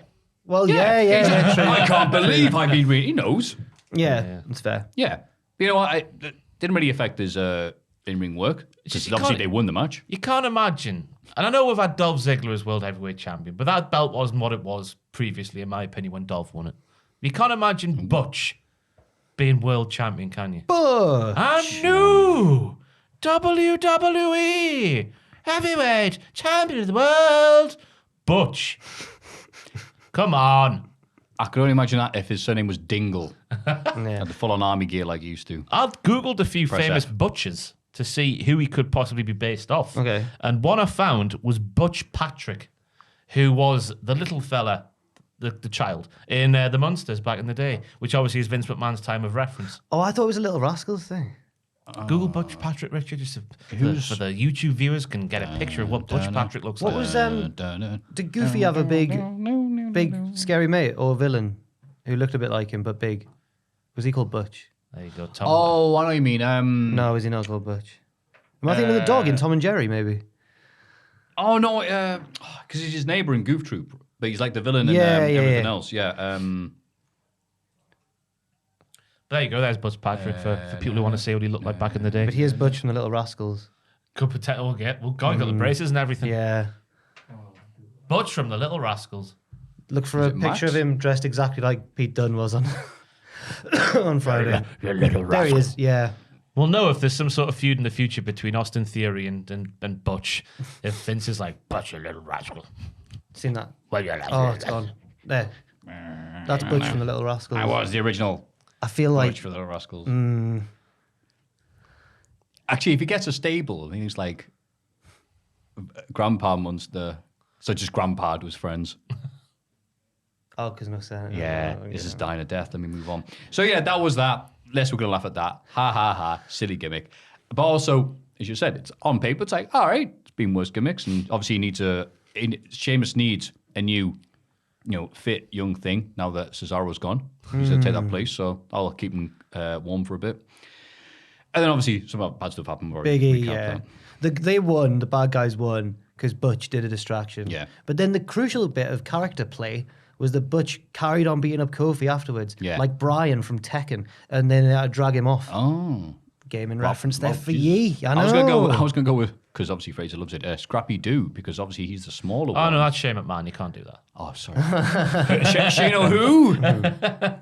I don't know what you're talking about. Drew McIntyre set to team up with the Viking Raiders against Happy Corbin, Madcap Moss, and Jinder Mahal, but the Vikings get beaten down backstage. Oh, no. They kind of catch a break, can they? No. Not allowed to pin an Uso on TV. All the stuff that happened with that feud. Then Flew to beaten down- Saudi Arabia Yeah. for nothing. Beaten down by Madcap Moss and his brand new cackle. Yeah. Got a new cackle, hasn't he? Can't do the impersonation. Do you think if Moss joined the British group, Sheamus, Ridge, and Butch, that I'd have to call him Mad Cow Moss? Why would they do that, Maffew? Because that was a popular thing back in the 90s. Popular was all What the British rage. people do. There we go. Spice Girls, Do you Maggie remember when- Thatcher, and Mad Cow Disease. Do you remember when diseases were fun? Not like these days. Yeah, you can make a joke about mad cow disease because, like, who named that? So let's take that seriously. Ah, You put swine. your foot in your mouth disease there. Nice. God, that was a horrible time living in Northumberland. Swine flu. Oh, no. No. But That's for- not That bad. was just the piles and piles of cows everywhere Right. getting Oh, burnt. really? Yeah, Oh. terrifying. Horrible. I remember, I think it was Vic Reeves or Bob Mortimer when bird flu was going around. One of them made this the most predictable joke, but it was like, "Well, we'll be all right, won't we? We're both blokes." Bird flu. I got I know. God. It's so bad. They isn't did it? that? Yeah. I got a letter through my letterbox 2 weeks ago about Ironically, not like yeah. No, like the area where my flat is Yeah. a bird flu. I did see that. Yeah. Oh, I got my flatmate got that as well. But they said all it said in the letter was if you do keep birds or whatever, Yeah. just be Venom. careful or something. Oh wow. Oof. They didn't mention any threat to humans. I started reading. I was like, oh god, I'm going to die of a second thing. No. Some Very soon. good disease chat there. Yeah, there we go. What's All your the favourite disease? What's your favourite disease? Let us know in the comments down below. Jesus. Bring back bubonic. That's what I say. Next week in the Hall of Fame, Ebola is up for the vote. Whatever. Drew's ambushed. On the reactions video for Revolution, Oh, yeah. I had a horrible slip of the tongue. I called Bola, as in your Battle of Los Angeles. Oh, Ebola. Oh, that's when it's online. I was just That's what Regal called it. 'Cause he's from... Ebola. Thank you. Drew is ambushed on the ramp, fights all the bad guys off, and points his big, long, dirty, girthy sword at the WrestleMania sign. Corbin looks worried. Yeah. Yeah. Yeah. Michael Cole called the Michinoku driver correctly because he never normally does that. Oh, he called the move. The Yeah, move. He normally calls it a Blue Thunder Bomb. Blue Thunder Bomb, Or yeah. the other way around, Bloody yeah. hell. So that's a good thing. Well Blue done. Thunderbomb's more swingy, isn't it? Yeah. You know why? Because he just saw Lion King. I knew that's his finisher. Yeah. Ronda Rousey arrives and said that Charlotte Flair is stupid for calling her a one-trick pony because she's been perfecting the ankle lock thanks to her first mentor in WWE, Kurt Angle. Because all WWE wrestlers should be referencing other, much more successful, greater superstars. Look at you, Dominic. Charlotte interrupts and says she won't be submitting at WrestleMania, but Ronda points out that she already tapped last week. Ronda wants to fight, but Charlotte sods off. I feel like there's been a lot recently, maybe on both WWE and AEW. No, maybe more on WWE of heels. It's an old trope, but it's happened a lot recently. The whole like, I want to fight right now, and then they're like, no. Right. Every week, it seems It like. does. At the in current, WWE. just the past sort of few months. But yeah. Yeah. Now, I'm a fan of Ronda Rousey's wrestling inside the wrestling ring. I like her cows and her donkey at a farm, right? They're good. But this promo, she looked like she couldn't be arsed. She sounded like she couldn't be arsed. And it was clear that she was memorizing it word for word to me. And I didn't like that. I didn't like that one bit. Or was it Ronda had that thing where she's struggled with speech or talking or whatever, and I know, but she said that we've for her seen- life. But she's also said in interviews that she's also struggled being out in front of a live crowd because some people are going, "Boo, you suck." And she's supposed to But be a we've good also person. seen her be very good in front of a live crowd with a microphone. So I'm comparing it Yeah. to that. I know about all the issues and that. I just thought that she sounded like she couldn't be arsed. I'm basically covering your ass because I've got people going, "How dare you say Ronda said the wrong thing?" Like on the SmackDown a few weeks ago, when you pointed out that she says, I'll be the first person in half a quintennial. I had to Google what that word meant. It meant 4 years. 4 years, yeah. I had no idea what she should say. I'll be the first person in 2 years. Yeah. That was on your Botchamania as well. It was. Thank you very much. I all missed right. it, but you guys helped me out. You'll be paid absolutely nothing for that. Charlotte interrupts. I've said that bit. Nakamura and Rick Boogs. The Tundra! Make their presence known in the tag team division by driving their lovely Toyota down to the beach to do some surfing. What we learned this week is that Rick Boogs don't have a cow, man. Cowabonga and all that good stuff because he thought the surfing was really, really easy. And he made sure to say that at least 5 times during the segment. Are you just trying to say cow every segment? Nakamura really is a surfer, isn't he? Yeah. Right. Nice. That was that thing. I think Sean Rossat made a thing on Twitter where people go like, oh, Nakamura's not being used very well, is he? Oh, he must just be there for the paycheck and to go surfing. And he's turned into a thing. And Nakamura's like, yeah. Yeah. Aye. But then he started getting pushed and won the Intercontinental Championship again. So that's when Sean Rossat would come in going, oh, he's just there for the surfing, is he? Like, you're wrong. He's there for the surfing, the paycheck, and the Toyota. So you look stupid. Yeah, this was a bit that happened. Audio listeners, hope you enjoyed the advert at the start of this podcast. Oh, God. No, me and Ross did a little advert the other day. Oh, I see. Not as long as this Toyota segment, though. This one was Is perfect. it for Toyota? No, it was for Iron Brew. I'm Brew. All right. Delicious, by the way. Oh, no, I love Iron Brew. Oh, aye. What do you think it tastes like? I mean, girders. Well, I think it tastes like bubble gum. Oh, I'm Ross, sorry, what do being you think serious it there. tastes like? That was my line. What was the other one? Tutti Frutti. I think it tastes like Tutti Frutti. I think it's bubble gum. But one thing we can both agree on. It tastes tastes phenomenal. That's the advert at the start. That's the advert, is it? That's amazing. Just for audio listeners, though, you wouldn't have seen that at the start of this video. So we've done it again. The video people going, that is bollocks, this. Well, we've just done it even better than we did it for the other one. Yes. I imagine this is built into a WrestleMania entrance of epic proportions. As Fine brew. The Toyota Tundra makes its way down the long ramp at WrestleMania. I cannot wait. Oh, they're getting in a Toyota. Yeah, because at WrestleMania, Butch will show up and go, can I shine your windows, Governor? Yes, he will. Oof. Yes, he Sorry. will. Sorry. Can't all be And I can winners. see the person going to the comments. He knows Sue drives a Honda. I He didn't. knows. I didn't know Oh, that. I didn't know what car it was. I just knew it was a people carrier. that's a Honda. It's a Honda. Okay. Oh, fair I enough. had term people carrier, like as Ray, opposed my- to what? Rate my takeaway is fuming because I think it was Hyundai have it's failed its MOT and they've not. It's I think he's full of crap, me. Yeah, me too. I think he's just trying to find a deal because now he's he's- had that for 3 years, and typically a finance term is 3 years. Yeah. So I think it's just come up and he's looking for a deal. What, he's mad at what? Hang on, for I failing his can't MOT. remember. I skipped the. He does go, oh, they've done me over, guys. That's not on them. That's not a bit of me, that's not a bit of me. And That's then him. Next video, he's like. Next video, he's driving off to the takeaway and he's like, I'm in my mum's car. I'm in this little blue Mini. I look like a fat Mr. Bean, he said. Wait, whose insurance is he driving on if he's driving his mum's car? I might have shared the insurance. You can do that. My man was in his... I hope he hasn't. Leap into his defense straight away. Oh, Oh, wait. you can I know he's in his late 30s. When you're first starting out, if you're first starting out driving everybody, boy racer. get your mum as a named driver on your insurance and your premium will come down. Yes. Aye, but then she'll need to ring up if he does have an issue. Yeah? Because if he rings and he's like, "Hi, I'm the named driver," I don't care. Women Get might your mum on the decide phone. drivers, you can save a bunch of fivers for Bonza car insurance deals. Goes on Sheila's wheel. Oh, I hate that. Like, I'll forget like names and dates and things I need to know at that exact time. Like famous British technical wrestlers in Japan, but advert jingles will never aye. leave my head. Yeah. Washing machines do not work better with Calgon, though. That's one thing I've found out recently. They don't work better. Calgon is a myth. Oh, Calgon is a myth. are you saying cow gone? Calgon. Why are you mentioning cows every segment? Cow gone. Move on, Maffew. Oh, don't milk it. Oh, God. Sasha Banks and Naomi take on Natalya and Shayna Baszler. Carmella and Queen Zelina try to interfere, but Sasha and Naomi still win. God, Carmella and Queen Zelina looking mint on the build-up here to WrestleMania. I'm not as enthused for this match as some others on the card, even ones featuring stuntmen or YouTube personalities. Or the Baron Corbin Drew McIntyre one as well, really. But yeah. We've got to fill 2 nights worth of matches. Yeah. They're going to try and fill the bloody stadium. Yeah. That's the worrying thing. It Stone hasn't sold Cold's out coming, yet. though. Yeah, they Like hope. Santa Claus. Natty was an impressive Michinoku driver during this matchup. I was in contention for my move of the week, but didn't quite win it. It did have some extra stank on it, though. Confused by the finisher. The finish with Carmella getting on the apron to help the baby faces win. Although I shouldn't really care, because they don't care, do they?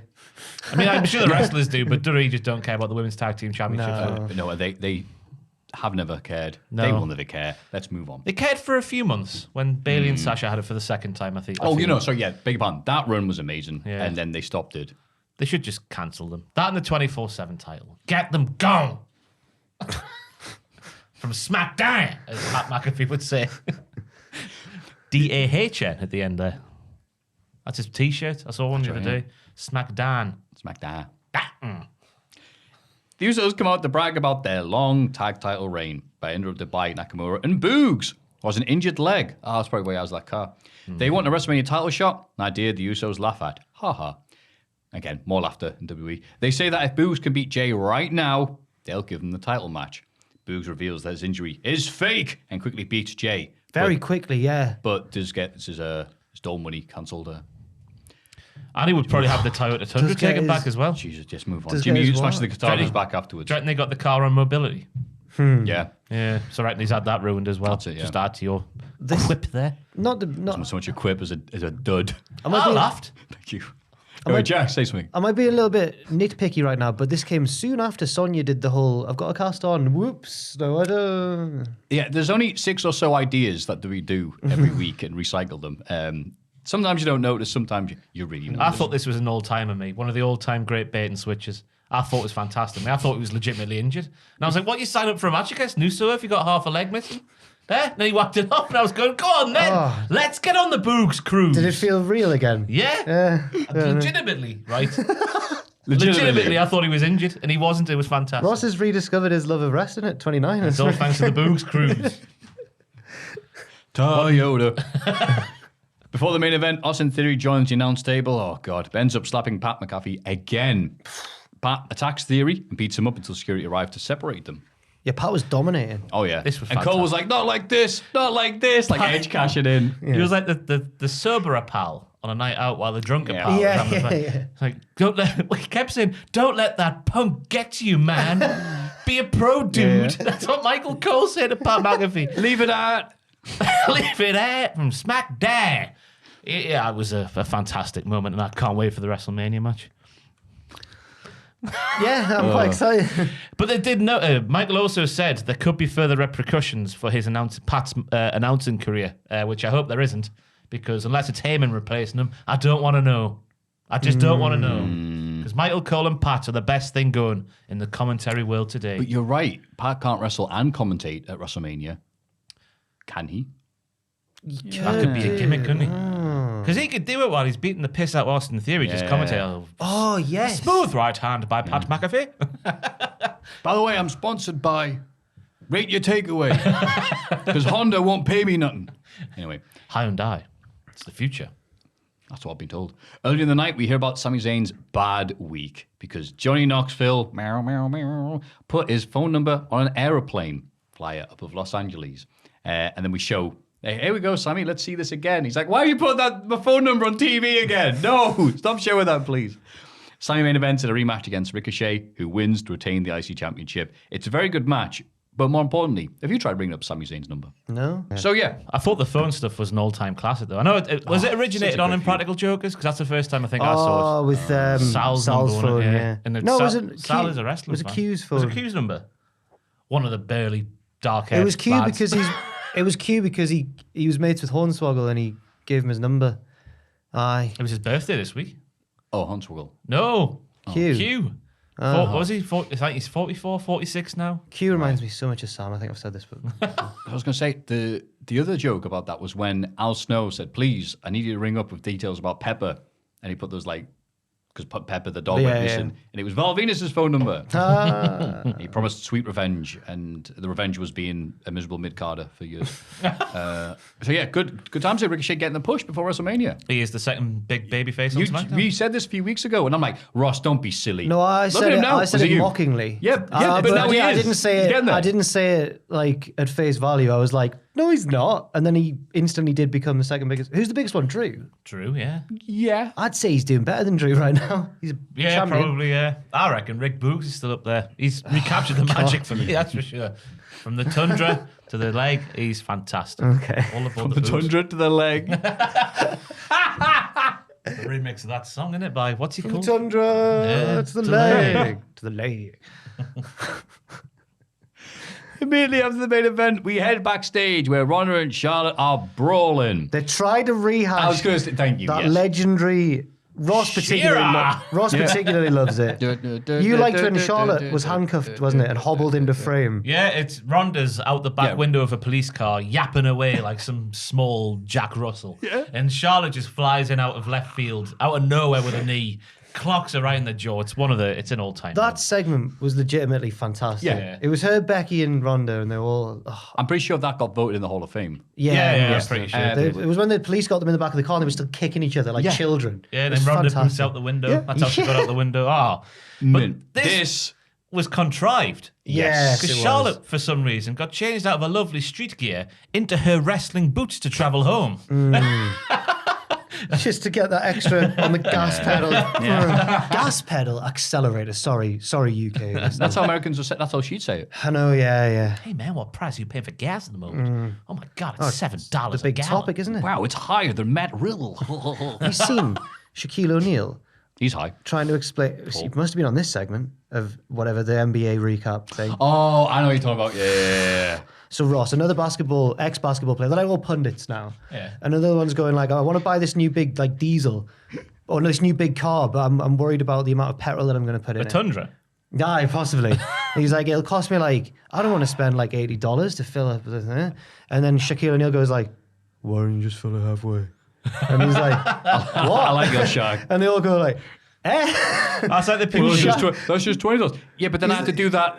I'll have to stop later on and do it But again. Shaquille No, O'Neal- you won't. No, you won't. I can't He's like, tell if he was trolling or not. No, he wasn't, because Shaq kept going, you never let it get full. You never let it get empty. You wait until it's a quarter full, then you fill it halfway up again. And they're like, Shaq, what are you on about, mate? It's like when you see the news things shared on Facebook over here about the petrol prices going up. There's always that lady, that mother going, well, it doesn't really apply to me because I put £20 in every week. Nothing changes. You wouldn't have to put 21 every week. That's exactly what Shaq was saying. But Shaq is that mother.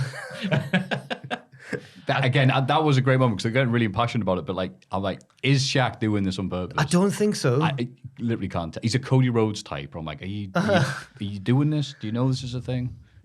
Anyway. Yeah, so this was just, as you said, contrived was the word. So, AEW Rampage. Darby Allin beats Mark Quinn. The AFO came out to beat Darby and Sting afterwards, but the Hardys make the save. No, they really did. Laughing people. Without the... I hope that came through. The rest, the outside office laughed. Yeah, but without the, dancing and everything they did last time. It was nice. This match was just chugging along nicely. No real sparse, I thought, to the piece. No. The 450 on the floor was a... Oh, that's what happened. That set it off. That was like, oh my God, that's amazing. And it was just used as a spot. The business is evolving, Maffew. Yes, I felt that my inner Jim Ross. Don't you dare think a DDT is a finisher. Or a tombstone pile driver anymore. No. That can't be a finisher. You would never see this sort of move and control your narrative. No super kicks, no topes. You control the match. Underneath, no super kicks, no Canadian destroyers. But the match is not with the opponent. Who's it with? Yourself. I can't wait. The worlds are coming together. Feuds are ending. Are they doing this? People are singing the street together. Geordies and Mackhams together just to laugh at control your narrative. Has this changed into genius marketing? Because it started off serious. Well, we're all talking about it. I mean, that's for sure. But it's... Having interviewed EC3, no. Okay, he's taking it seriously. Okay. Hey, whatever makes the money, I guess. Yeah. They've finished this match to go back to it as well. Go back to that. Reversal out the shooting star press into the armbar. That was sensational professional wrestling. But it was just chugging along, wasn't it? As much as Rampage does every week. Yeah, just a nice old chug along. Like the Arkansas Chugabug. Dan Lambert probably loves wrestling, though, the big greasy virgin. Comparing MJF and Wardlow to Larry Zbyszko and Bruno, in your words, Samaritano. That's right. That's how you say it. I assume that was the next bit on your notes. Or was it not? It Thrown wasn't. in there. It's been crudely left out. I'm glad you brought it up. Sorry. But yeah, because that's it. Larry Zbyszko, that's yeah. What did Larry do? No, he turned on Bruno. I left out a lot of bits on Dynamite this week as well, where it was just building to Rampage. Yeah. That's fine. This week, tonight's Rampage at the time of the video's release. That's right. I think we had just only one interference for a backstage segment on Dynamite this week. Oh. What? Which is a record. That's crazy, that. You know what else is crazy? Jimmy Hayter beat Mercedes Martinez with help from Dr. Britt Baker. They tried to beat Mercedes down to the bell, but Thunder Rosa chased him off with a chair. Thunder. I don't think the thing that did Mercedes Martinez was she was up in the... Again, like the last match, a crazy move, the Spider German, and then they push Mercedes off, and that's enough to set up the finish. The Spider German, the way Hayter landed when she was taking the move was horrible. Yeah. So horrible. I've written it down as my move of the week. Oh, baby.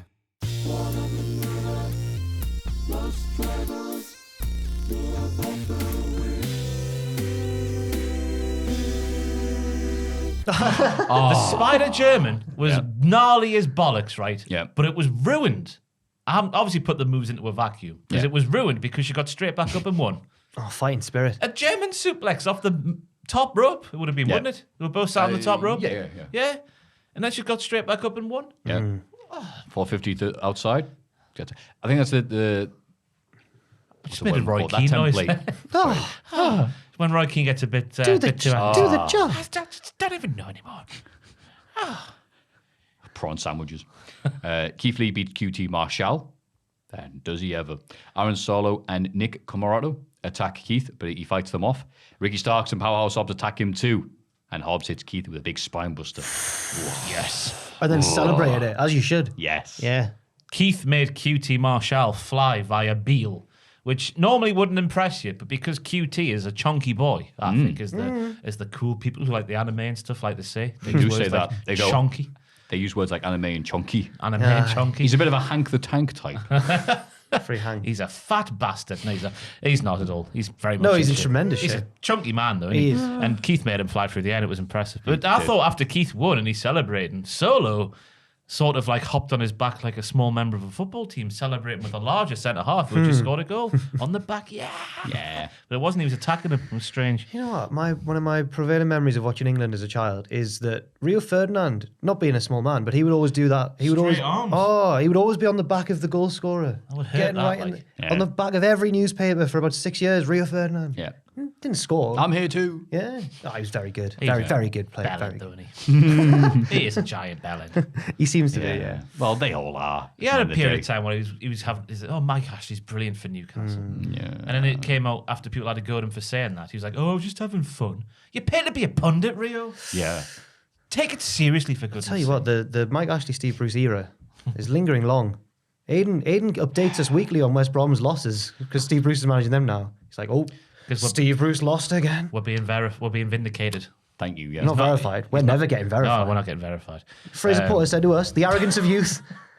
Guys, I can guarantee you'll get verified if you try my method. He said to me yesterday, he goes, Ross, there's a... Oh, you rolled your R's there. Fantastic. Ross, Oh, hello. there's a particular question in the mailbag this week. From a Oh fella. my God, he told me this as well. Yeah, He from a- really wanted in. Yeah, he did. I didn't put it in. From a fella who was he took a straw poll of 20 people and he got the right result from that Undertaker versus Stone Cold discussion from last week. So Fraser's mate, Fraser's got a friend who said that I've got evidence, Fraser. He sent Fraser a message saying, I've got evidence that you are right. And he asked 20 people, none of them said Austin, and a fair few of them said Undertaker. Oh, okay, thanks. And the same person did a second one where he just said to these people, name a professional wrestler. And just Hulk Hogan was the top one. Yeah, okay. And then Cena. Undertaker, then Cena was the top three, I think. But it's not in the mailbag, Yeah, but we've mentioned it now. Yeah. I didn't realize this. I was being used as like a backup because he got you to put it in the mailbag, but he told me to mention it if it didn't get put in the mailbag. So we had a contingency plan in place. Oh, he's playing chess. That Shout out the lad. contingency. Fraser, little finger porter there. I appreciated those I accents. apologise to him for last week. He said it was fine, but I was like, I feel like I went in a bit hard on you last week on the podcast. So this week you decided to go in even harder. More of an accent. And then Shane Strickland wins his debut match, beating Tony Nese in the main event. Now that was funny. Just shows like somehow the indie styles can work. Tony Nese tried using a 450 off the top rope, and it's like, we see him on the floor, and that didn't win. You ain't got no chance, pal. Tony said he was unbeaten this year. Maybe he is, but it's dark and innovation. I don't think that should count. No, maybe I not. think it just should be Dynamite and Rampage records that count when you're saying things like that. No. They we're use not, it we're not. conveniently for storylines, don't they, to push someone to a title match. But it was a really good match, though. Swerve, right? I Yep. need to change my move of the week, Richard. Oh!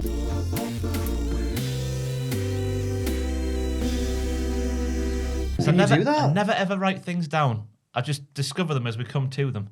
That's nice. Yeah, that reversely did over the top rope. Swerve. Was it through the middle ropes?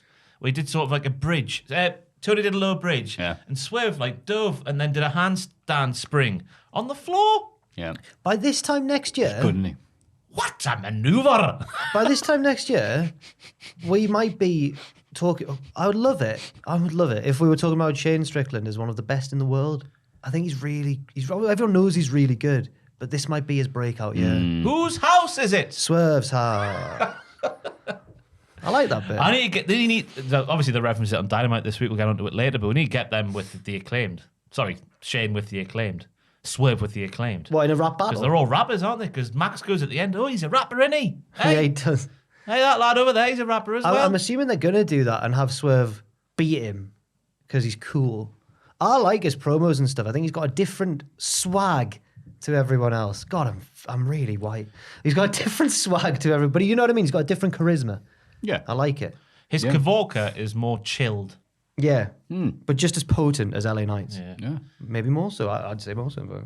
I agree with everything you've said. Big fan of Swerve and have been for years. So. You know him? Well, You've met him? Well, like a lot of like that era indie dudes, which Yeah. have been now phased out of because now young indie dudes are like, yeah, whatever, I don't know who you are. Get on TikTok, you idiot. But like, yeah, that period of like early 2000s to late 2000s indie American wrestler, yeah, they're like, oh yeah, not that. So because I'd have seen them when they were, CAC. Remember Adam Cole when he started in CCW? Was he not very good? Nah. I can't imagine. Because he was just starting. Same with Shane Strickland. And every time I see him, I'm like, oh, I remember when you were, rubbish, and now you're one of the best I remember in the world. when you were rubbish. Yeah. And they're like, yeah, I remember. So that's why they're like... Wait there, you've said to these people, I remember you when you were rubbish. Yeah. Really? Balls on you. It's an alpha move. In person? Brass tacks. My That's God, not that- brass tacks, that man. Kavoka's Because I go, yeah, you're rubbish. And you've achieved so much. It's not add the second bit and goes, yeah, you're great now. I remember when you were rubbish. Leave it like that and stare at them. That's a bit rubbish. Yeah, but I've learned from Tom on Twitter that saying that you once didn't rate somebody and then saying you do rate them now is not the compliment you think it is. No, yeah, nah. Says who? Tom. Well, Because a lot of people, but a lot of people message, weren't it like that? I didn't used to like you, but now I do. So that's like it's on yourself. Saying that you used to be not very good. Now you've improved so much. You've actually gone further. I've had the same. What an interesting discussion. I've had the I like same. this, I've Ed. had the same comments Damn as it, Tom. I've had the same comments as Tom, but where it's I know what he means. Where it's like, used to hate you, but now you've changed my mind. As if like, well, I don't need to work for your personal. But I think that's a positive thing. Do you I know, but That's it's a good, bit insulting though. It's a bit backhanded. It's a bit. I don't know. There's something about it that I agree with Tom. I like get it. I like the idea of converting someone who didn't used to Okay. like you or the work, and also I think All right, Manson. No, I'm just, I don't know why Manson came in my head. Sorry. Maybe you do need a haircut. No, This is our LSD on the floor. look, I'm just saying, if I join the Beatles, everything will be all right. Helter Skelter, pal. God. Oh, no. I'm your Uber driver. My name's Charles Manson. Where you going? I'm going to the Quayside. Round to my place. Join me, cult. He's dead now, isn't he? Yeah, yes. Oh, yeah. Yes, we can't sue. Say what I like about him. Oh, I'm so scared we're going to offend Charles Manson. I used to like you guys, but then you made fun of Charles Manson last week. No, I don't. That's way more insulting. Than What I was going to say was like that I kind of get Tom's point. I've been on that new series that I'm doing, the weirdest episodes Yeah. one with Luke, who does a really good job on the editing. There's been quite a few comments like, Jack's really started to come out of his shell. I'm like, I'm doing this for 6 years now. Come on, man. But it's I'll nice. It definitely means say it's that's a a nice different. thing. That's definitely more different than what stuff you have been doing from the tier list rest of the week. And everything else like that.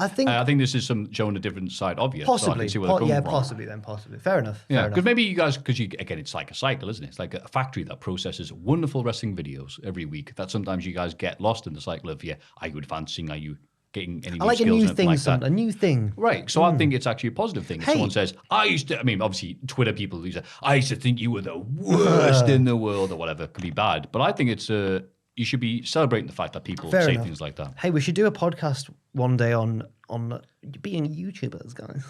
Yeah. I don't think there's enough people talking about like the mental I was backflips trying you to- have to be doing. I was sorry, trying you to were being segue back sarcastic. into the- Then No. That's a stupid idea, Jack. No, I was Move trying to on. segue back into the wrestling. Oh, sorry. But I well mean, done. good point. watch our Desert Island Raps episodes, and there's a bit Yeah, of that. I fully agree. Monday Night Raw.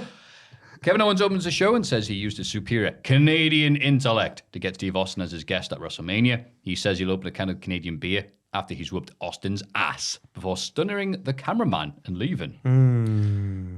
Nice references dropped by Kevin during the course of the evening. Starts off with a hey yo. Yep. Later in the night says to Seth Rollins, hey there, don't get down on yourself. Tough times don't last, but tough guys do. Yes. Nicely done. Well, he said it right. Huh? He said it right. He did, yeah. Well done. He has got that superior Canadian intellect. The Austin references were dropped with aplomb. Yeah. Yes. I thought they were fantastic. And then The Rock, it turned not LA Knight, but the actual Dwayne The Rock Johnson was the cameraman with that stunner cell. Incredible. He went up the ropes with his legs. I might be in a minority here. Never liked the Rock stunner cell. It takes me out You've of said it. this before. But you know who loved had it. a good one? Go on. Scott Hall. Flew. XA. And that magnificent video. And Richard that, Tubman's gif. That looks like I'm pointing at him there. There we go. Yeah, did that little video where he go whoop around the world. I think Austin shared that and he went, that's good. Scott Hall followed him. He followed him after that. Did Austin he still did. follow you? Last time I checked, he did. Oh, he So checks casual- every day. so casual He about checks it. every day. Does he or does he not, Richard? Steve Austin. Come on. Imagine, Steve Austin follows him. He's so casual about it. I can't believe it. That's Tubman to a T. He's got. He does still follow. Oh, He's yeah. almost embarrassed to say it at the corner of the room. He does still He follow. doesn't. He does. He does. He's got that coolness like Yeah. Shane Strickland. Honestly, when Austin comes out at WrestleMania with a Richard Tubman t-shirt on, Tubman 316. He's selling that video as an NFT. So yeah, you're right. Kevin Owens, he turns everything that comes near him into gold, Canadian gold, and this is well done by him. It is still weird that, like Ronda Rousey bringing up Kurt Angle, Dominic hanging around Ray, and everybody else, you have to be referencing and constantly referring to previous wrestlers who are way more over and successful. I don't get him. The big thing this year as well is that like getting a spot on the WrestleMania card is like the most important thing ever this year. When it's never been easier Yeah. It's 2 days. because it's 2 days. Well, that's it. If you can't get on in those 2 days, then oof. I'd understand it if it was like a Heath Slater storyline back in the day. Yeah. But I don't believe that Seth Rollins isn't going to make the WrestleMania cards. He hasn't got an opponent. Yeah. This was his last chance saloon, and It he's was. buggered it. He has. What's he gonna do? Tune in next week to find out when Cody Rhodes turns up. That was the best thing coming out this week's Raw. They made me sit through that entire 3 hours and Cody didn't turn up. Oh, I forgot who was all retweeted, but he said, Wrestling Observer most disgusting promotional tactic of the year 2022. Cody Rhodes making people watch Raw. The social media team, I don't know if they've been told to, but they certainly are still Yeah. having all of the fun Oh, yes. with the adrenaline references and such. The dashing. Seth Rollins smoking near a mirror, just out of the blue. Then Damian Priest beats Finn Balor. An untitled rematch after distraction from guest commentator Austin Theory. What's his beef with Balor still? I was like, have I missed something? Well, I he had thought their those feud was series with over. them because I know, Vince, but Vince was like, was it? Abs in it. Oh, abs, Oh, yeah. right. Okay. Yeah, that thing that we all used to have. Fins are slightly more chiseled, I would say. Okay. Just ever so slightly. Yeah. Rubbed together, some cheese. Theory attacks Balor afterwards and takes a selfie. This was conclusive evidence to me that, in fact, Cody Rhodes isn't actually going to the World Wrestling Federation because Damian Priest still used his finisher, the Crossroads. Therefore, that is conclusive evidence now that Cody can't come to the party because someone else has got his finisher. Was it Vito the who Angry used Rhodes. to do a Crossroads? No, Reno. No, roll the dice. What was that? Yeah. Honky tonk, man. They both did it. No. One of them had a really snappy, nice one, like bang. I think it was Reno. Because I saw Christopher Daniels do it, first of all. All right. It was Angel Wings was how I thought. Wait, that's not the Angel Wings, is it? So the Angel Wings was more. Oh, that's right. Sorry. The Angel Wings is more of like oh, no, a- because the wings are butterflies. Yeah. Right, sorry, my bad. But yeah, no, lots of. Cody's is nice, but I think Reno's was the best of all time. Yeah. No one's ever said that about anything. I know. Alicia from- Fox's Northern Lights. Uh, That was that was incredible. man. Never seen a bridge like it. Yeah.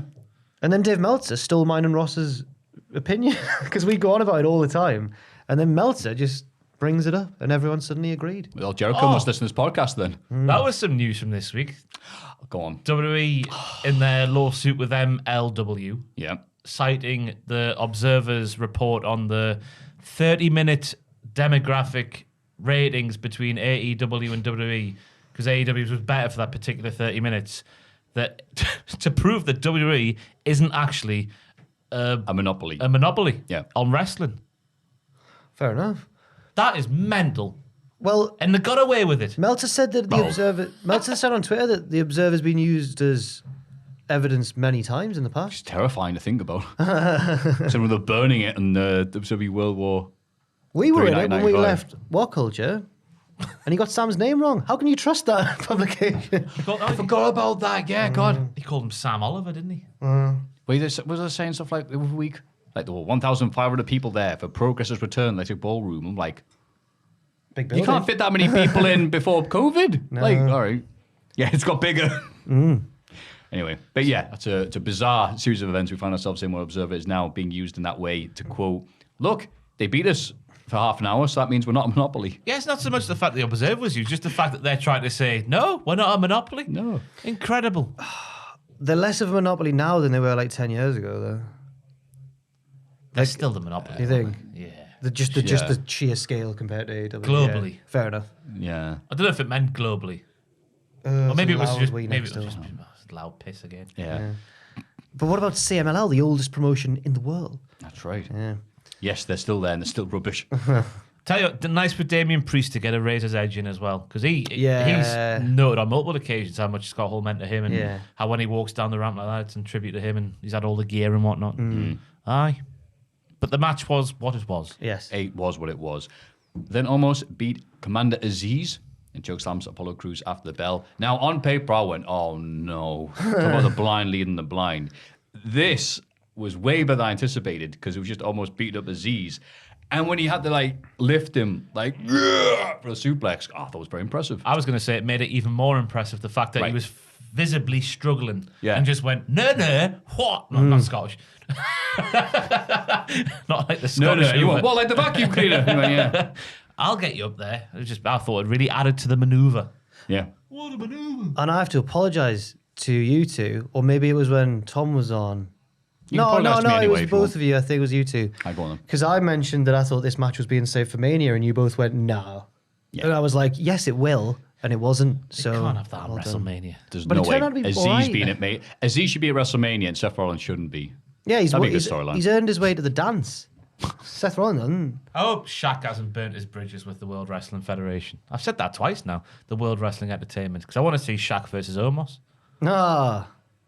That's Again, no. To get the giant showdown we didn't get with the Big Show at Oh my WrestleMania. I hope that chat, if he does show up at wrestling, he just does that promo about, you look at me, you need to put $20 in the tank. When Shaq, we were at the Mania when Shaq was in that Battle Royal, but he was a mystery entrant. Yeah. I'm like, how do they sneak Shaq in? We were easily 50 meters away from that ring. Yeah. His shoes. His shoes were huge. I've never seen a pair of shoes like it from 50 Hey. meters. They were like white and had like black lines on them and that, so it didn't. Yeah, they were made jazzy. Made them stand out. But bloody Nora. What size feet has Shaq got there, Richard? He was. I know that. I was about to say the most. I know Big Show's a big lad, right? but Shaq was big, visibly bigger than Big Show. Like, is it The Rock who's between like Arnie and like Kareem Abdul-Jabbar or someone, and they're both holding it? No, it's Arnold Schwarzenegger being lifted by two basketball players, and he's like swinging like a child between them. It's a mad picture. That Richard. I shows. thought it was him. Was it him and Andre? Or what? It's one size up in America, isn't it? It's just the basketball players are like ridiculous. Oh, yeah, I think So it's it'd be 22 or 23. 22 UK, 23 US. My God in heaven. Yeah, that's massive. Mein Gott. Yeah. Yeah. How many inches is that? But doesn't know how Depends if petrol you buy a works drink first. in a car. But he doesn't know how petrol works in a car. No, he doesn't. Well, if you're that big, you don't know. No, yeah. I watched that episode of that shoe program where people get them in a shop and they make them buy the shoes at the end. Yeah. Seems like a bit of a crap idea for a program. I've talked about that before, yeah. and Come to my shop and buy some shoes. It's so bad. Shane's episode's good though. Shane McMahon. Yeah. I can't remember. Something like just search Shane McMahon sneaker episode. No. Okay. I watched the Jeff Goldblum one's a highlight though. Oh, will I buy these shoes? Will I not? I could do. I might not do, but I will do. But I CM won't do. Punk I'm did Jeff one, Goldblum. and it's not what CM Punk's about. He was trying to save money, and then at the end he was like, "Oh, I'll buy them, I guess." And yeah. Whereas Goldblum buys matching pairs for himself, his wife, and kids. Like several pairs of shoes, but just 4 different sizes or 3 different sizes, whatever it was. What a I guy. saw one with Bella Hadid, model and sister of Gigi Hadid, and she. From NXT. Yeah, and it went viral because of she was trying to sound really cool, and she kept saying like, "Yeah, that's a bit of a dope shoe." She's like the whitest girl. She says things like, "If Homeboy's wearing a pair of these, Homeboy's gonna get it," and it's just really uncomfortable to watch. I don't. You must have seen that. Is that how picture, CM though. Punk talked when he was looking at it? No, that's not how Oh, CM Punk okay, that's a talks. shame. Queen Zelina wants Carmella to focus on defending the tag titles instead of her reality show. Zelina faces Liv Morgan. On the outside, Rhea Ripley scares Carmella, which distracts Zelina and leads to Liv winning. Cracks in the friendship. Oh no, not before the granddaddy. Will they coexist? What's it? One big, can they coexist? I don't think Zelina can moan at Carmella. Why not? Because I don't think what Carmella did on the outskirts of that match warranted Zelina getting distracted. I just think she was beaten by the better lady. Right? Lady. And I just don't think Zelina can handle it. Yeah, she was beaten by the better lady. She's looking for excuses. But I Yeah. understand Zelina's gripe because I'd feel like Carmella's not fully focused as well. Would you be with that sack of meat sat at ringside? That glorious tattooed sack of meat sack of meat with his cheese grater and his sex bag? and a shower? Corey goddamn Graves, to give him his full name. Fwah. If you weren't paying attention to all the wrestling, you saw that the news that Corey Graves is now officially cleared to wrestle, but he hasn't stepped in the ring. He's just using that medical certificate to smash on a YouTube show instead. To what? Smart. I couldn't think of the best way to say it on a PG-related podcast. So I thought I'd go vulgar instead. Oh, hey, Carmella's the most beautiful woman in WWE, as we know. But now, this week, we found out, we'll get to him, the sexiest man in WWE as Oh, well. man, you'll never guess who it is. Oh, I can't wait. Find out later. Yeah. The match was quite a nice match, though, I thought. There was a cravat neck breaker into a submission, like a thing over the top there by Zelina. The teasing, oh no, coming back. Oh, Cassius. Yes. Who do you think's going to... I reckon Liv and Rhea for the big match. What was it? Liv and Rhea versus... Sasha and Naomi, though. Oh, I reckon they'll feel the good. Because Sasha's never won at WrestleMania, has she? Has she never won? I don't think so. That's pathetic. 32 she didn't win. That was went that to thing, wasn't it? 33. 32 still grinds my gears. Was 33 still the big, like, 33 multi-woman was schmaltz? Multi-woman, the yeah. four-way? Or was she in the SmackDown one? Whatever match she was in. Naomi won the SmackDown one. We got blinded, whatever match they were, the Raw one. And then Bailey won the Raw one. Yeah. So Sasha, whichever one she was in, didn't win. 34, she wasn't there.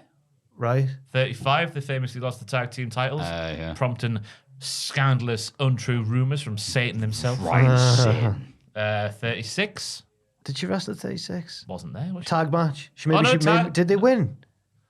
No, I don't know. I'm gonna She's look. never they did. won at WrestleMania. No, I I remember the Kabuki Warriors won the tag titles at WrestleMania. Oh, 36, that was from didn't they? Bliss and Cross. Yeah. Bliss Cross applesauce. What a team. We're really good at wrestling. We didn't know what we Wow. had. Honestly, in my head, I was trying to think. what's the Sasha difference Banks is between the 0 and 5 at WrestleMania. That's from Sportskeeda, so you can take that to the two? bank. Oh, they know what they're writing about. Sasha Bank. Thank you, Ross. 6 and 0. Oh. 0 and 6. My goodness. There you go. She's really bad at WrestleMania. Yeah. I think if they give her first win, it won't be this one. I reckon it will be. Okay, fair enough.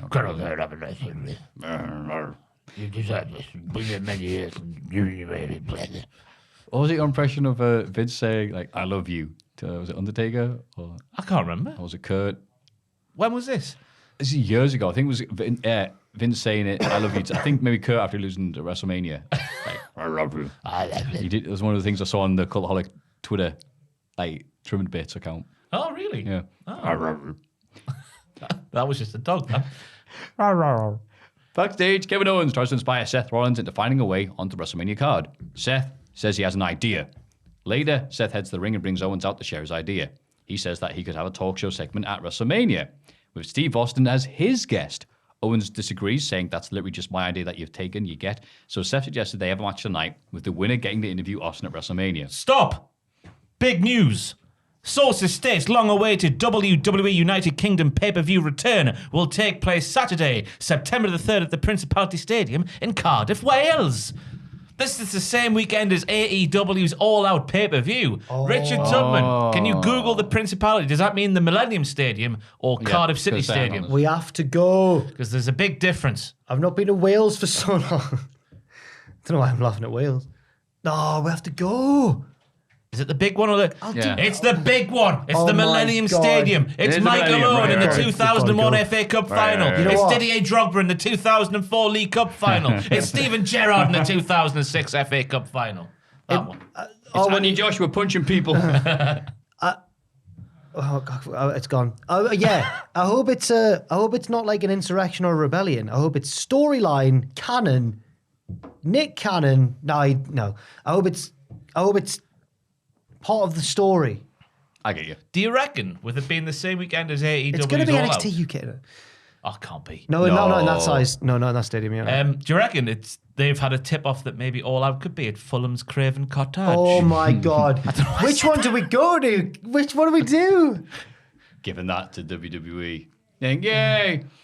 Oh! Dropping them. Tickets at Craven Cottage Uh-huh. will be going like hot cakes. Because it's not even that big. I'm sure it's in about 25,000. PWG's running Grey's Club in Newcastle on the same weekend. Bloody hell! I love that they're really getting ham with that arena in Cardiff, aren't they? They're trying to better to get more people going to Cardiff than Saudi Arabia are at the minute. I've never been to that stadium. Me Have you? neither. No, Yeah, I've I've never only been. No, I was gonna buy tickets for the week and a half we had. What was it? Joshua versus Fury. All right. that was a good week, wasn't it? Yeah. Then he went, no, it's not happening, and it didn't. I It think isn't. in hindsight, after what happened with Usyk, Fury would have. No one in the comfortably won. world would have put Joshua touching Fury, but we still wanted to see it. Yeah. Just the, Oh no, I would have at the time because I didn't know much about boxing. And Okay. I was like, well, he's got abs and that, so he's Oh, obviously better. abs are you, isn't it, Jack? I brought him up a lot on this one. Anyway, later, Seth heads to the ring and brings Owens out to share his idea. He says, Oh no, we've already. I've done that bit, yeah. He Oh, puts yeah, the it match was- in, yeah, that we got finished. that bit. Sonya came Cool. out So, and yeah. went, I like it. I'm like, hey, I've got a great idea. And, Classic architect. I thought personally. He knew what he was doing. He knew exactly what he was doing. They've both been using each other for a while now, and now it's coming to it. You think they're good friends, but they're not. They're just using each other. And now it's all falling apart. It's classic architect, this. This is what he's like. 8-year-old Ross So he's a watching, nice guy. 8-year-old Ross watching Bob the Builder. Classic architect. Classic lofty. Yeah. It was weird on one level that, hang on, they're having a little feud or thing for the right to interview Steve Austin. This is doing nothing for them in terms of like being really big superstars, but then again, nothing that they're doing in WWE. Nothing WWE is actually doing with them is going to put them on that same level. So might as well have a good match while we're doing it. Oh, So this is your bugbear this week. we've been saying, and we meaning anyone with internet connection, like, hang on, WWE has been relying on these past stars Yeah. and not making enough new stars for quite some time now. Oh, yeah. What are they going to do? They've been saying it And we since, like, still 2000. haven't reached that. They got rid of that, upper mid-card levels of people that were going to be the next guys. They got rid of nearly all of them the last 2 Yeah. years. And I was like, all right, so for this year's WrestleMania, sell out twice across this big-ass stadium, which they still haven't sold out as far as I know. They're needing Steve Austin to come back. Undertaker in the Hall of Fame. Hey, all right, what about next year? I mean, It'll be at Fulham's Craven Cottage. man, I just want to do another chaotic what happened at video in front of a stadium with people jumping in and getting in my way. I miss the chaos. I miss it. That was good times. I miss the chaos too, and the hypnotist, And the Razor. and the razor. Cheat and get. No tornado. Cheat and get. Nah, they're all cheats. The Mysterios beat the Hurt Business in a tag team match with The Miz and Logan Paul on guest commentary. Miz and Logan attack afterwards, but Mysterios fight them off, and Miz has to save Logan from a double 619. Yes. Well, Logan Paul is a bell end. Breaking Breaking news here on the breaking podcast, news, yeah, go on. because he took, right, I've written it down here, he needs to sell more because he took a double boot to the face from Ray, a boot to the leg from Ray again, then a drop kick from Dom to put him on the ropes, and he sold nothing. He sold nout. Well- Yeah. I thought.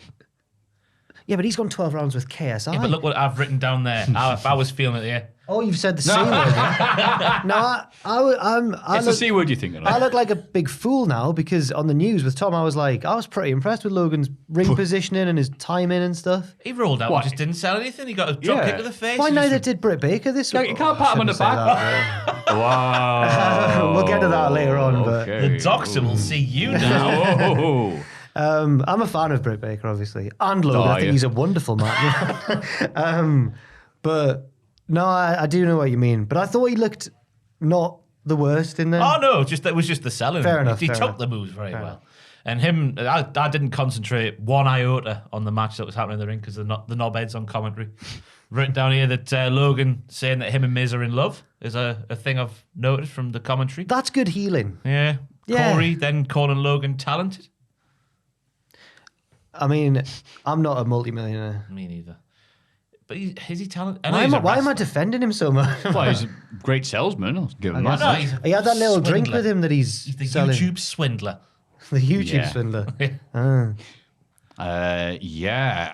If you think I'm going to give Logan Paul any positive comments, you could think again. But Fair enough. well done. He didn't cack himself, and the wrestlers didn't feel the need to Steve Owen. Imagine if he'd done like that. Umaga did. Oh, Actually, that'll that'd be be great. happening next week. Ray will put a brace on his knee and Yeah. crack him 'Cause in he the didn't side of the sell. head. Aye. Like Umanga did way back in the day. You manga. Edge comes out with a new theme. Yes. Because you can tell they went, some of these wrestlers got new crappy themes because you got rid of the good music people. Yeah, you're not doing that with me, pal. I want Alter Bridge. Jericho next needs to happen with the jazz. Oh, yeah. Because they're heels, aren't they?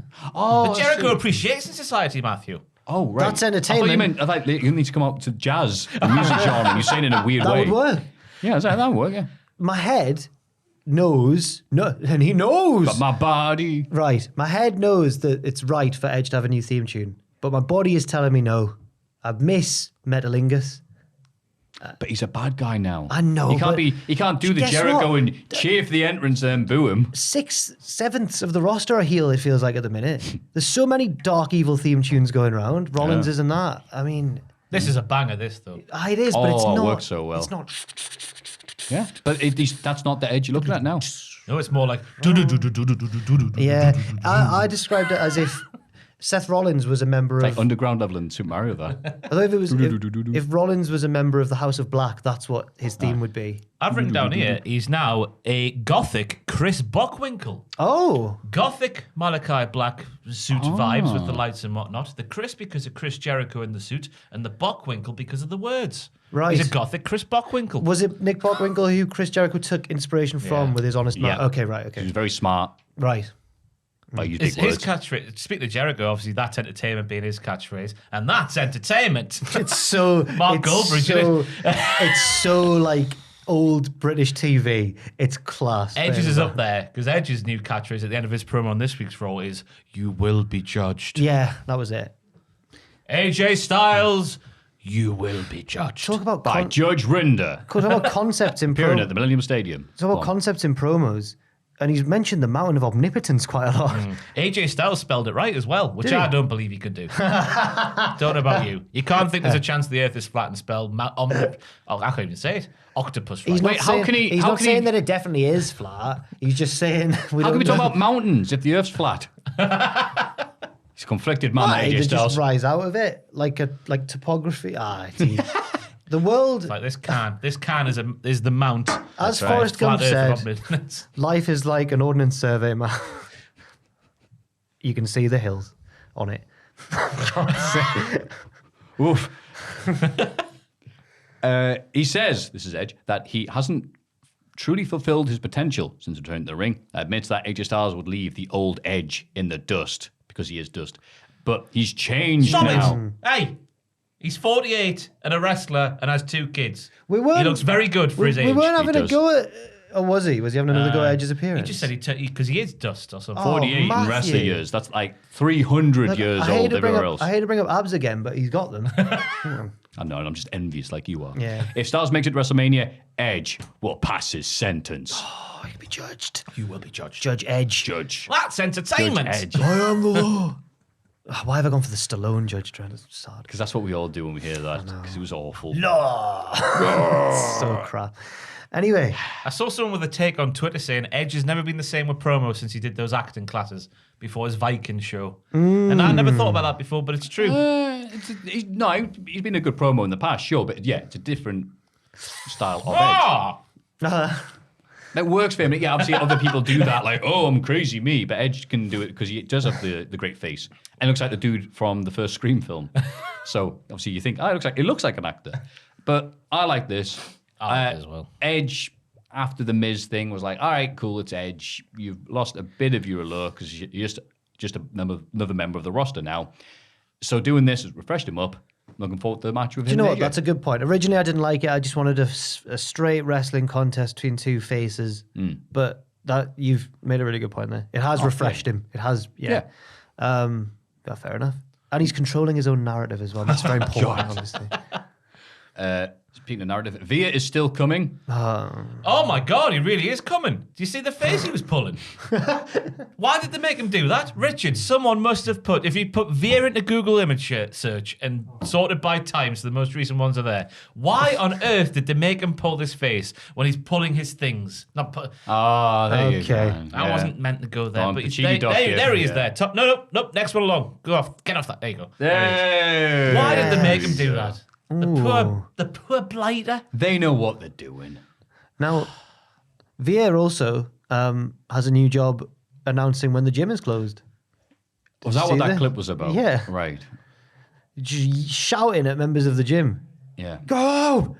Gym's closed now! I'd be terrified. What? That's a real thing. Yeah, do you not see that? No. On Twitter, he was Yeah, he was shouting that the gym was closed. The last I saw, he was having a good sit down at IKEA. That's Nice. the last I saw of you. Oh, he was proper screaming that the Oh, gym no was wonder he's closed. taking forever then. You get lost in IKEA I easy. assume most gyms in America will be 24 hours, but not Via's. What's the big franchise that all Via's the gym people in hate? Delhi, Gym India. Shark? No. No, Pure Gy- Gym? Is it Planet Fitness? I Oh, think? in America. Planet Yeah. Fitness. Oh, my American friend said that he's going to the gym on Wednesday, and I went, all right, why Wednesday? He goes, because on Wednesdays it's free pizza day.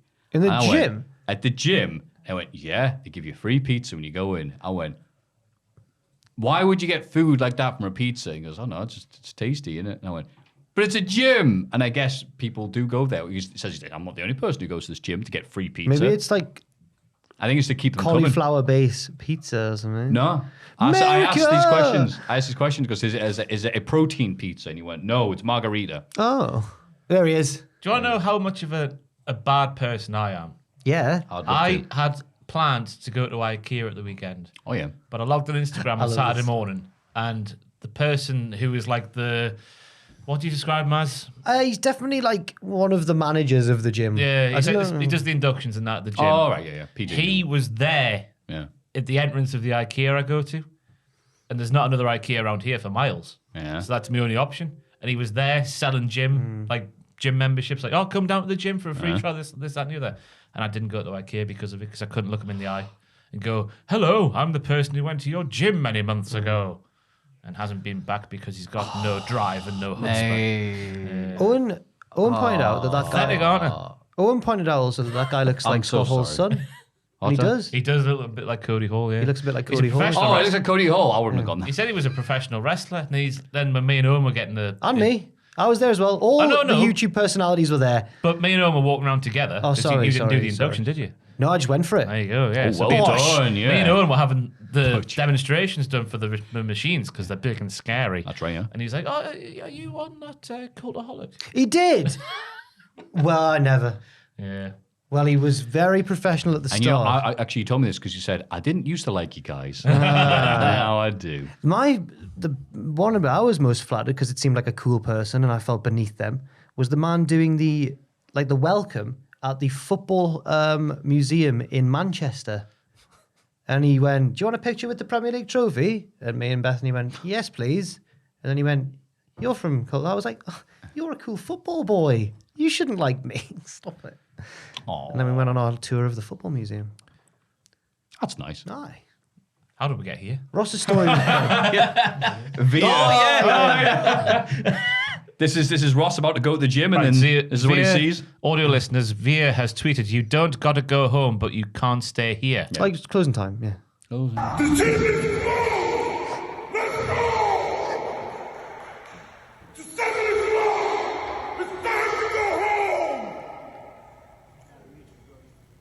That's it. You know what? I'm regretting my whole. to go! I'm regretting my Hall of Fame pick now. It should have been that one. It's just the poor woman stood at the side of him like, what's going on here? Oh, it's real, isn't it? Like it's the people are there. That must be leaving. hell if you're like, yeah, it shuts at 7. It'd be like people coming in to buy like stuff from a shop at like Pizza. 3 minutes to. They're like, oh, I just want a quick. No. Imagine being mid like the gym is clean. They should grab that. The gym's on fire. Bianca Belair says the criticisms that her hair is a legal object. She said that, and she used it against Becky, and she's complaining and said, no. She only uses her hair as a weapon after it's been used against her. Yeah, she's like the Punisher. Not really, but I appreciate it. Thank you. She wrestles Doudrop again. Oh, yes, and wins. But Becky Lynch attacks. I'm glad that they just do this. I've got nothing planned. Belair should wrestle Doudrop and show off how crazy strong she is. Yeah. Yeah. And how Love Doudrop seeing can that. keep up with her, by the way. Right. This was like, I've written down here, Doudrop is very good and wrestled this match like Rey Mysterio.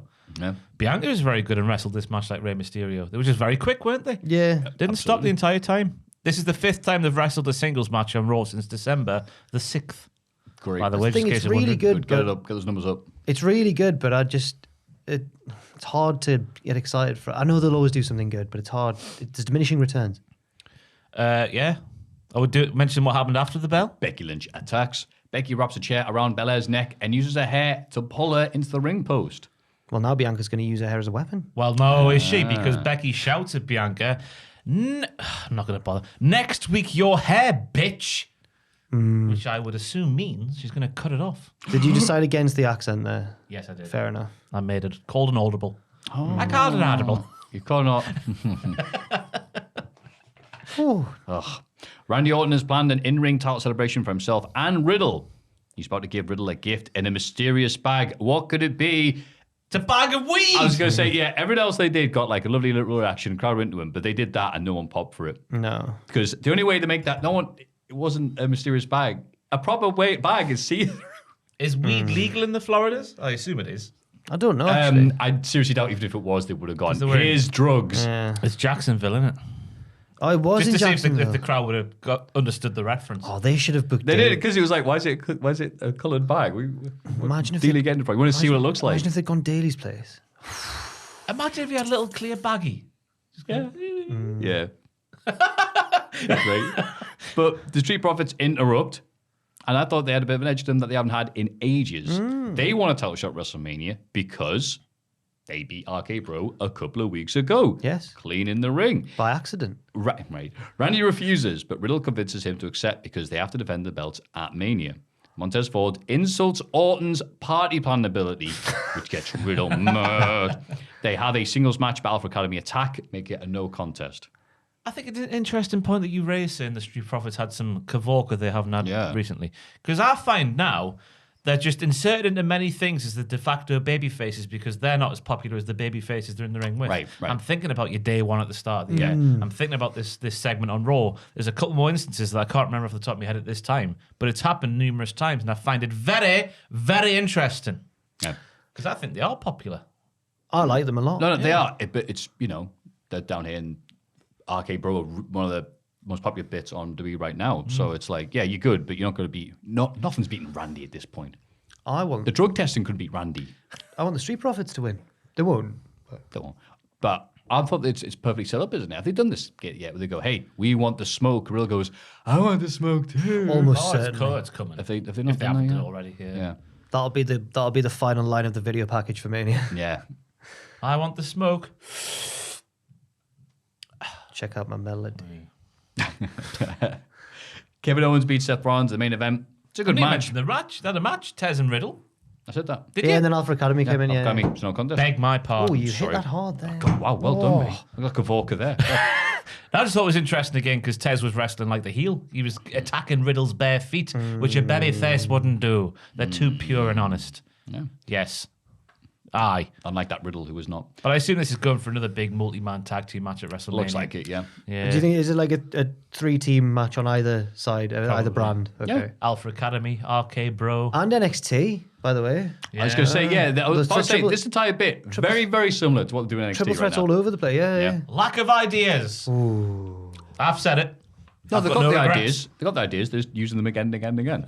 And then, Owens beats Rollins in the main event to keep his Mania segment with Austin intact. The show ends with Seth staring sadly up to the WrestleMania side. His dreams of being dashed. The commentator noted that on this particular night, Rollins had a nightmare. That's right. What else could that mean? It only The means one thing. Boogeyman. What could he do? What could he do now, guys? How many roads must a man walk down? Oh. Anyway, NXT. The show opens up with a special edition of Miz TV. The Miz's guests are Robert Roode and the new NXT champion Dolph Ziggler.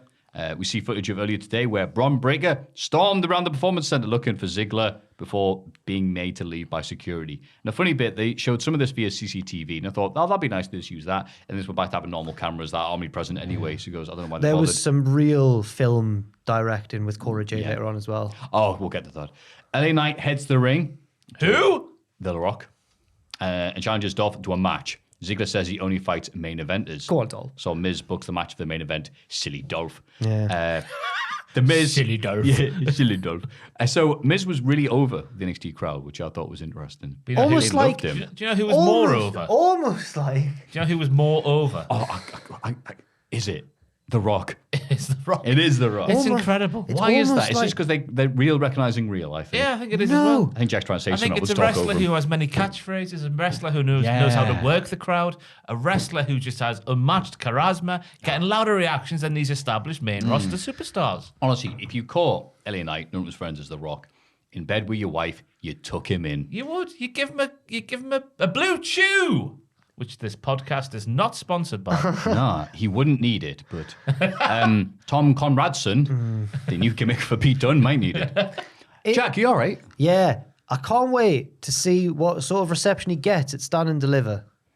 They're going to stand up and they're going to deliver to him thunderous applause.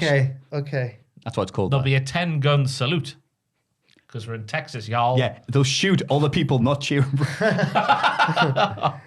I thought this was because Ziggler was like sort of like avoiding him, sort of like, "Ooh, I only wrestle main eventers," and then Miz was like, "Yes, the match is on." Miz has got power he's got authority to book NXT. Because he's a Raw superstar and they're gods. So anyone- Mount Olympus coming down to meet the balls.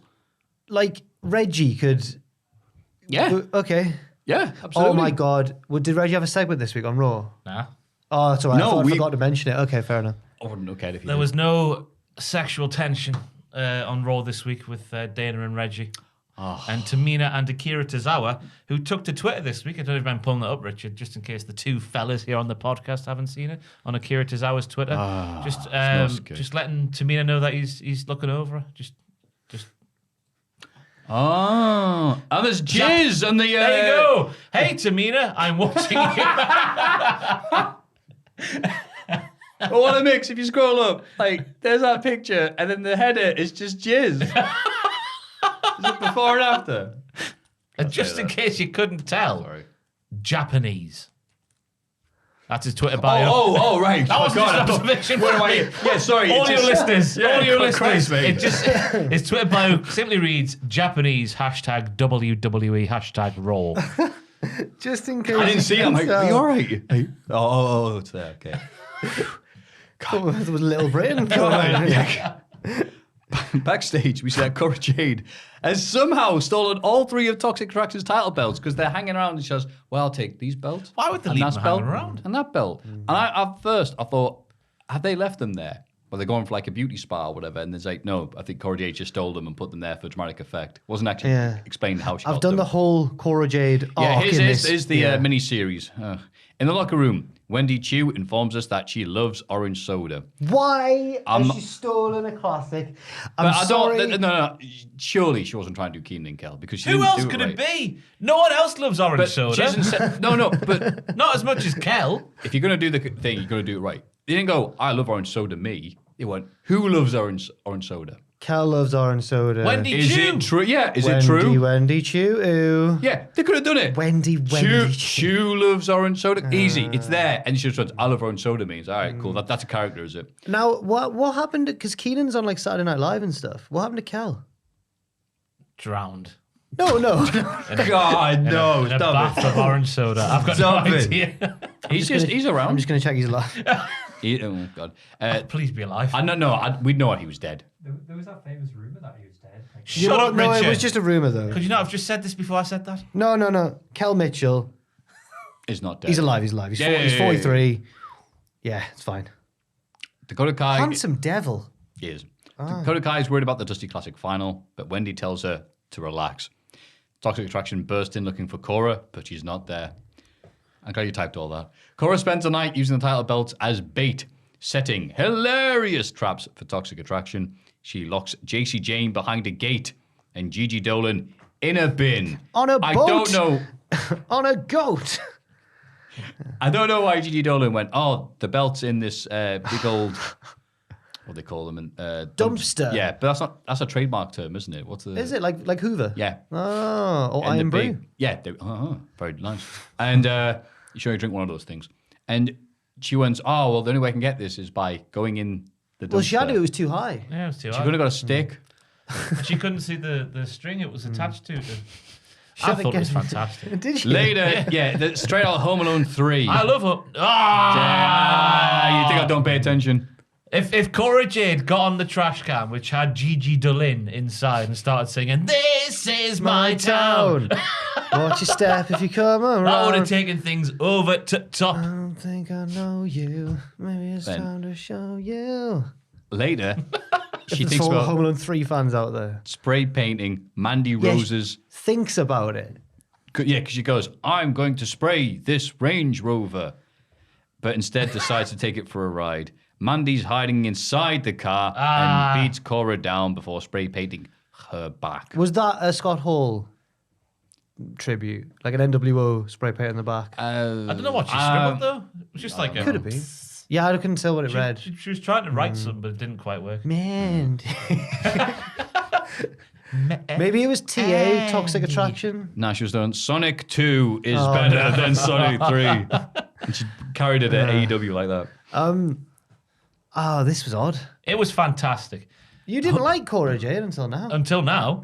I Why didn't is like the this- weirdo who took a grown-up friend to the bloody thingy on the Adults high can thing. go to the adventure park. The adventure park. Oh, yeah. And then, like, she would, after the week before, go like, I'm going to beat you up. And the week before that, she's like, please let me love you. Please love me back. Didn't like that Cora one. Jade's only like 21. We were all a bit emotionally all over the place. When we Not were- like that, though. That's a different level of erratic. But this, the skiving, conniving, well thought out, master manipulator, architect, cerebral assassin, Cora Jade. This is what I'm here for.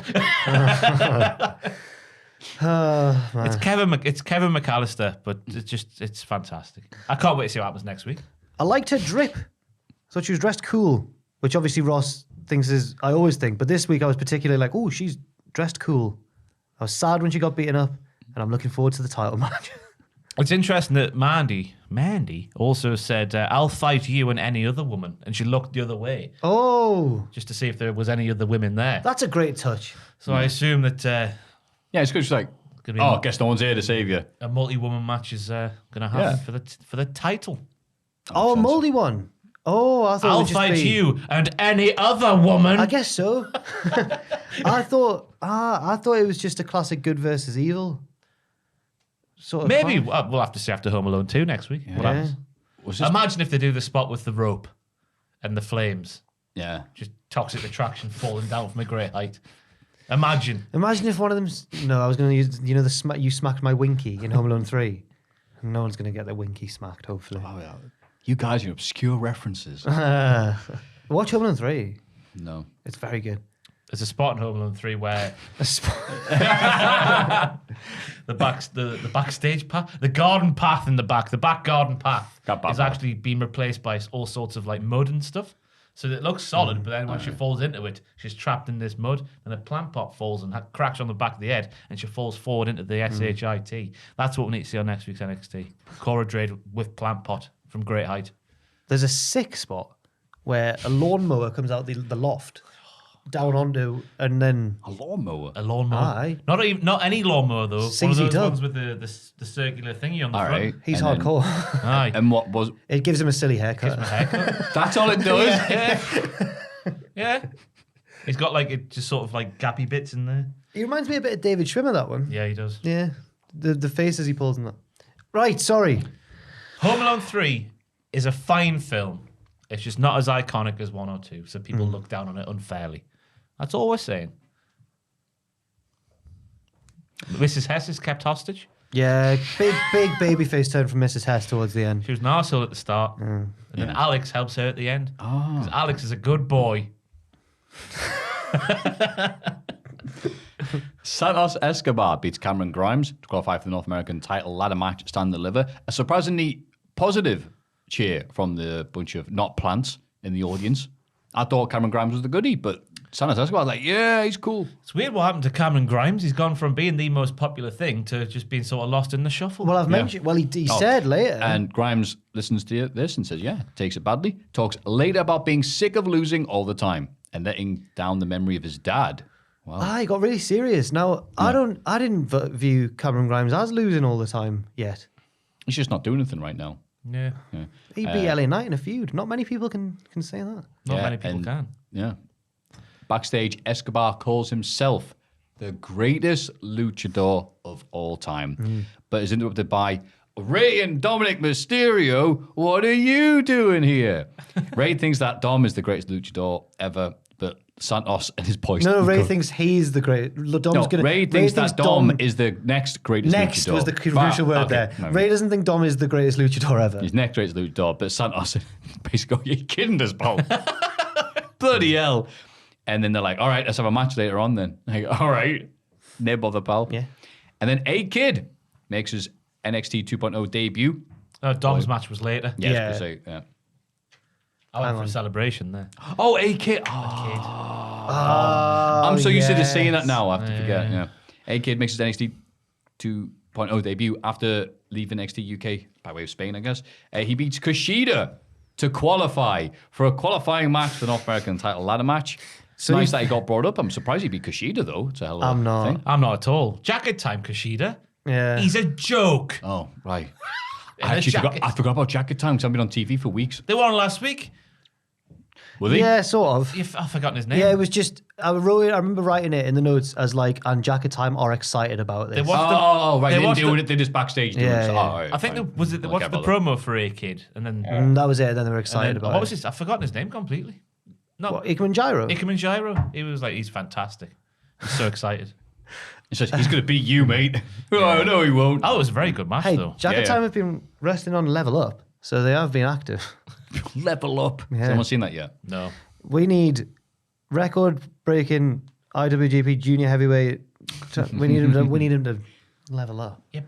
WCPW World. Oh, Pro Wrestling World Cup champion. Yeah. He won it, right? You can't argue with the Yep. facts. Yep. He didn't take the trophy home, though, did he? Prestige, Oh. the Prestige smashed it up. He was right. Yeah, we booked him a seat on the aeroplane for the trophy itself. Didn't get to fill that seat. At least Kushida had some leg room on the way home. No. But the most He filled interesting up with like part, Jaffa cakes and stuff. the most interesting part of this match was Wade on commentary saying that A-Kid used to play for Real Madrid school teams in his youth. I don't know if he was taking the mick or not. And while doing so, trained alongside the likes of Zinedine Zidane and Cristiano Ronaldo. Yeah. Now, as Hang we all on. know, famously, Zinedine Zidane retired after the 2006 World Cup with that headbutt on Materazzi. Cristiano Ronaldo didn't sign for Real Madrid until 2009. So how's this one happened, Wade? Well, I would have assumed that the Zidane one might have been like him doing the equivalent of a wrestling seminar, coming around and imparting some knowledge on the kids. But the Ronaldo one, I don't get. Yeah. Yeah. I think Barrett was just living on a planet Barrett. He's actually a football fan, though. He knows Preston North End. Yeah. Yeah. I don't know what he was going. Yeah. Like, what do you. No one watching this podcast cares, but I care, right? No, I get it. Like, So he just panicked and named some Real Madrid players. Yeah. yeah. Well, he was actually training alongside the likes of Thomas Gravison, Thomas Gravison. Fernando Gago. Wow. Gago? Irano. And then Tiffy Stratton beats Sarai by attacking her before she can do her magical necklace transformation. She was not able to transform. So smart. So she just beat a schoolgirl then, I guess. Yeah, in but- kayfabe. And it showed the why this is happening. She went, wow, that's a nice crappy necklace you got there. Oh, it's an heirloom. Whatever. Do you want this one instead? No, thank you. You think you're better than me? And then she went, all right, cool, let's have a match. Let's go beat you before you transform. So Genius. clever. Every week I'd watch Power Rangers and go, why don't every week the monster turns giant, starts on the city, and then the Power Rangers turn giant.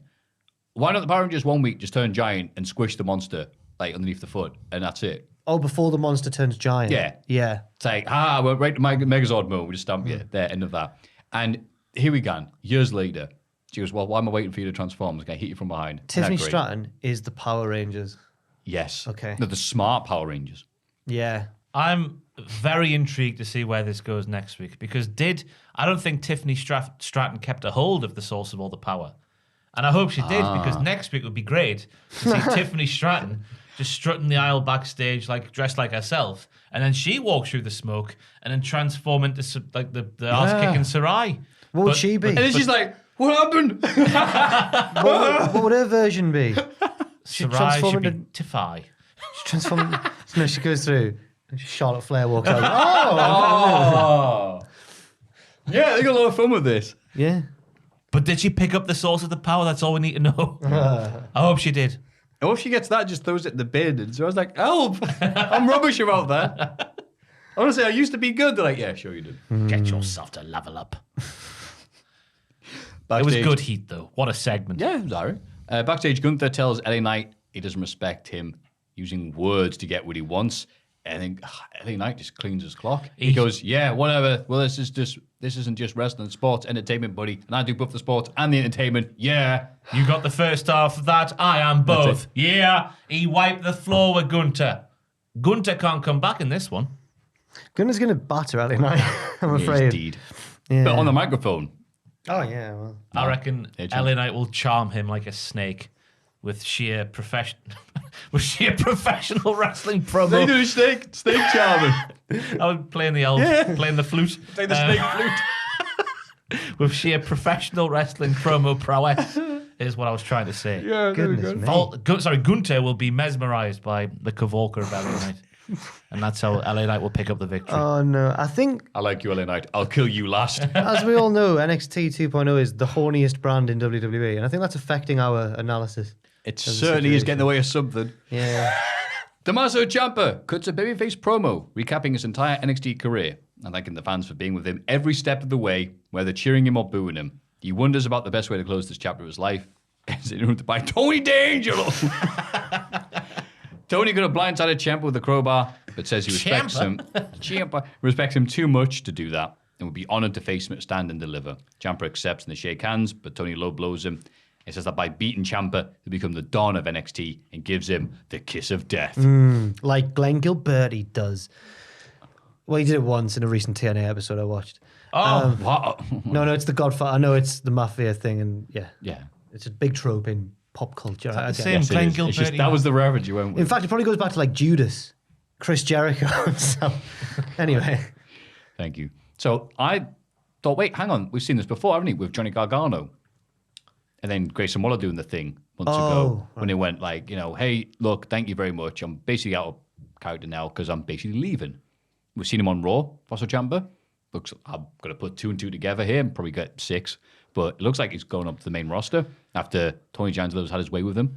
And I thought it was a nice, lovely bit that they get these send-offs going, yeah, look, I know I'm going to the other place. I'm being picked out by one of the little Martians in Pizza Planet. Unless your name is Butch. He didn't get a goodbye. He did not.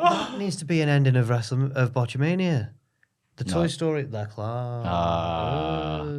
And then you can put... Pete Dunne furiously fighting it. No. You can put that weird font you use on all of the... Oh, thank you. Yeah. The weird font. The Botchamania font. That's right.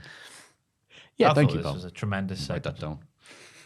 Another fiver you'll never see. Oh. But yeah, no, one of a little segment, Ross. I agree. What else were you going to say? Yeah, Ciampa's been wrestling in NXT since 2015, he said. And I didn't realise that until he said it. Yeah. Wow. Then you realise how close you are to death. Yeah. It's incredible. Because I believe he made his NXT debut and was also on Impact that week due to Impact's pre-taping. Or NXT's pre-tape. I think they both pre-taped at that point. So that was one of those dumb little facts. It was like, oh, maybe he won't be there for very long. Here we are. It was interesting that, because it was last week, I think, Tony cut that promo, said he was going to do something to Stand and Deliver that would make him the Don. Now we're sitting here going, how can he do that when he's not in the championship match? That's how. Yeah. Yeah. Because I'm right in saying, though, we didn't get Waller versus Gargano. Waller attacked him, and then Gargano was just like, all right, bye. Then we got Waller versus LA Knight. Less said about that one, the better. Oh, we got... Why would you bring that up? We got... Oh, no, did it come after the War Games? It came after the War Games match, didn't it? Yeah. Yeah. and, Oh, right, okay, It right. was just last week, wasn't it? Last Yes, month, it was, Saturday. in fact. No, the Gargano and... What? Oh, yeah, that was the one promo. after. Yeah. Okay. Yeah, oh, yeah, sorry, big pun, yeah. Interestingly, though, Tony, can you name his most recent 2 matches? Yes, I can. Go on, then. Pete Dunne in the weaponized cage. Correct. And... It was another defeat for Tony D'Angelo. Was Pete Dunne again? No. Okay. What, a crowbar on a pole? No? Was it against... That wasn't Pete Dunne. Was it against Cameron Grimes? Yes, it was. Wow. Ah, Come on. thank you. Well, Cameron Grimes is sick of losing all the time. What? Weird. So interesting stuff. Hear my woof woof move of the week. I'm surprised. Is it? Oh, I don't know what to say it is. So Indy Hartwell comes out to face Persia Prota. They come out together. Oh, yeah. But obviously make a big deal of that on commentary. Wade Barrett describes Indy Hartwell and Persia Prota's breakup as having the potential of Shane Ritchie's fallout with Paris Hilton. Vic Joseph then says, I'm sure MySpace will appreciate that reference. Oh. Vic Joseph getting sick of Wade Barrett talking absolute nonsense. Shane Ritchie's in, baby. Wait a minute. Alfie Moon? I'm your man. Nicole Richie? You look at the wrong person here. somebody Richie. Shane Ritchie. Shane Ritchie, you said. That's what I mean. I went That's back him and off checked. EastEnders, isn't it? That's Shane Ritchie's. Yeah. He wasn't I'm with just quoting. There's no Paris way. Hilton. There's no way. He was married Paris- to Colleen Nolan. Paris Hilton was. Paris Hilton Which was, one did he mean then? Let's have a Paris look. Hilton was mates with Nicole Ritchie. Nicole Ritchie. Lionel Richie's daughter. Oh, yeah, I know that. But he definitely said, like... You said definitely Shane Ritchie? Yeah. Are you sure? Johnny Singh. It's really... No. Damn it. Well, I was sure until you brought that up. Now I'm probably like... I prefer Shane Ritchie. Sorry. Shane? Shane Ritchie. Paris Hilton. No. No way. Get out of Shane here. Ritchie. Get out. Get out of my pub. You're not my mother. Come on. Here we go. God, this is exciting. No, I've got it. Shane Ritchie, Paris Hilton. Nothing's coming up at all. No, she was never with Shane. Damn it. Well, a man can dream, eh? Nicole Ritchie, Shane Ritchie. Don't even sound similar, do they? No. not Maybe at she all. had another boyfriend who had the name Richie. Yeah. She was seen together with Guy Leonardo Ritchie? DiCaprio. No. She dated a poker player called Rick Solomon. She was with Nick Carter. She was with Who? What? Nick Carter. Not from MSK. That's Natch, isn't it? Oh. Doug Reinhardt. Nah, I don't think she was No. with Shane Ritchie. I don't know what he's on about, but the fact that Vic Joseph just shut him down and went, I regret bringing this up now. I'm so bad with names. Yeah, looking at you, Bruno. But yeah, it was a nice bit of Vic Joseph shooting him down. Moving on to the match then. Sexiest man in NXT, Dull Hudson, comes out to distract Indy. Don't gloss over that fact. The sexiest man in NXT officially. Well, according to Wade Barrett. Dull Hudson. He's a good-looking boy. Yeah, he's all right. He's a good-looking boy. He's no LA Knight, though, is he? No, He no hasn't one got is. the bright, bushy eyes of an LA Knight. I'd say that he's better looking than LA Knight. Kissable lips. They're both handsome men, but I think Duke Hudson's better looking than LA Actually, you know what? It'd be nice because Dull Hudson, you talk to him and he's, I have issues sleeping. So I actually appreciate Dull Hudson's like, tell me about your life. Well, I was born... Duke Hudson is in the most wacky storyline currently on NXT. Wacky. It is wacky. See what happens after this match? Dexter Lumis emerges from the ring to scare him. Indy gets a roll up for the win. After match, the two couples have a weird kiss-off. That makes it sound like an orgy. Like the two couples all join in and have a weird kiss off together. Oh. No, Anything you can do, we can do saucier. yeah. I was along for the ride, me. no. What a fantastic... And he's Corey playing- Graves and Carmella's like, oh, yeah. I think it was Indy on Twitter afterwards posted just a picture of, no caption, I think, with Edge and Lita's live sex celebration. That could be next week. No, it's just a And happy memory. Also, Carmella has teased that on Monday Night Raw with her promos recently. Yes. So maybe we could see an orgy. Hey? Maybe. They're just basically tweeting, yeah, we're going to have sex. Yeah. It's On scandalous for TV. these couples, isn't it? Having I can't sex. see it happening on Raw, but I can definitely see it happening in NXT. NXT's so horny. Because no one's watching it, so they can do what they want. I think Dull Hudson's, he doesn't know what he's in for you. Do you not know what Dexter Lumis does to men? I love you, Indy. Kills them, doesn't he? He kills them. Kills them. He scares He's them. a man-eater. That's a gimmick, isn't it? It's implied. He's a serial killer. He wears leather gloves. The thing He is, though, just doesn't want germs. if he smothers, if oh my god, I've forgotten his name. Duke Hudson. Dull. No, the other one, You just said Indy, Persia. Indy's boyfriend, Dexter. If Dexter, I'm on one today. If Dexter Roll on one. smothers Dull, we'll not be able to tell the difference. Just be the same as when he's alive. Oh, come on now. That would be min. Persia's going, Just like- come on, Dull. Come on, Come on, Dull, let's go to the cinema. What do you say? Such unfair All right, treatment. whatever. I'm against this unfair treatment of the sexiest man in NXT. It's a montage you bring around like... I think they just call him drop dead sexy. Or on Mr. Toad's Wild Ride, he's just hanging out like that. Oh, I'll be min. Dead sexy, Dull Dead Hudson. sexy, yes.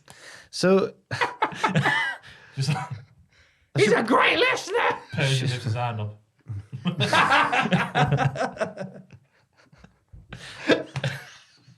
Have you heard? Shane Ritchie and Paris Hilton's come up. Yeah, I thought the same. Dominic Mysterio versus Raul Mendoza. And Lopez tries to get involved, but is stopped by Fallon Henley, accompanied by Josh Briggs and Brooks Jensen. Ugh, the tag team formerly known as, oh God, not them. Ray gets a shot in on they're just Santos. rooting tooting lads, man. Who cares a little bit of incest here and there. There's no Heavily implied- incest. It's implied numerous occasions. Alabama and all that sort of stuff. That's not my words. It's the words of the NXT. No, Alabama's a dirty, disgusting state. Don't worry. I don't know. I'm just- Oh my God. I don't know. Ray gets a shot in on Santos Escobar and Dominic wins. Yeah.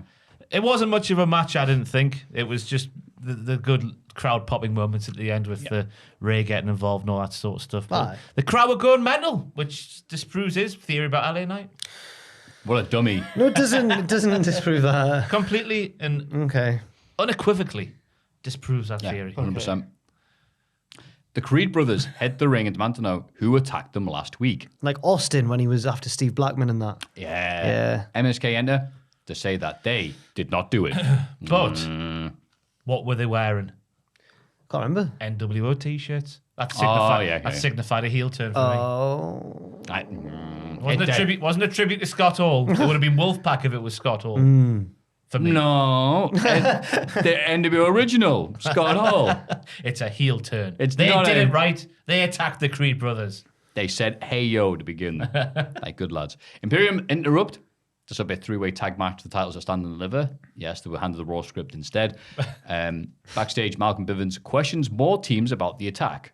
The Creed show up and blame the grizzled young veterans, set up a match for next week. They're doing a bad job of denying it, but one of these tag teams mess with their vehicle, and we're going to get to the bottom of this. Until then, the Creed's just going to suplex people willy-nilly. Because last week they did this. I want it to be MSK. I want them to be bad. It is them. Do you think? That was the telltale sign there, the NWO t-shirt. It'd be really funny if next week they actually did do it. And he's like, Ross like, tell you. I think they did do it. But Suspiciously quiet they are, I think. yeah. The crowd when Because MSK. we heard the promos, they're better off quiet. I was gonna say, they could just be blazed off their tits because that's what they're doing. If they're shaman. I remember that. We need to give a name to they've got that balcony that they use to set up three-way feuds. Like the third team will appear on the balcony and go, you're crap. We'll all have a match instead. Yeah. Like the triple threat balcony or something. I don't know. Yeah. That'll be fun. Triple threat balcony. Fun little bit for the podcast, everyone. Yeah. Try to link it to Regal somehow. What's another name for a balcony? Beginning with R. Beginning with R. Oh. The Regal Rotunda. No, not Rotunda. That's another wrestler. Regal Rotunda does his tax. He used to scream War Games off there, didn't he? He did. Games. The Regal. The Regal balcony. We'll the come- Royal balcony. We'll come back to that. Where we see the royal family wave on wedding days and such. Yeah. In the main event, Dolph Ziggler beats LA Knight, shocking, to retain the NXT title. Braun Breaker arrives, even though they said he wasn't going to turn up, they're liars, and says he wants his rematch at Stand and Deliver, and he even does, because he talks like a Steiner, but he even does a ha midway through. Before sparking out Robert Roode, Ziggler accepts. I really enjoyed this match. It was a throwback. Two stand-up guys, two good professional wrestlers putting on a good American professional wrestling match. The Rock obviously came into this one not fully fit after a last man standing match last week, but you couldn't tell. He was electrifying all the way through and just got pipped at the post like he's at Cheltenham. Doesn't win very often. Big crap, actually. Shut up. Wins and losses don't matter. Yeah, That's rather like AEW Dynamite. That doesn't matter either because LA Knight's not there. That's right. Yeah. Who'd watch this show? Ugh. Cole O'Reilly and Fish take on Hangman Page and Jurassic Express to open the show. Coland, ho, ho, ho. Red Dragon. Open and get the win. Yeah, it was a fun 6-man opening match. Yeah. I don't know what else to really say. It's obviously set up a much else. rematch with Cole and Page. A rematch that I don't particularly care about seeing. No, but Adam Cole's going to dress up as Halo 2 this time round, so make it all the difference. Yeah, dressed as his favourite Beyonce song. Halo. Not a Teenage Mutant Ninja Turtle like he did at Revolution. That's what he was, yeah.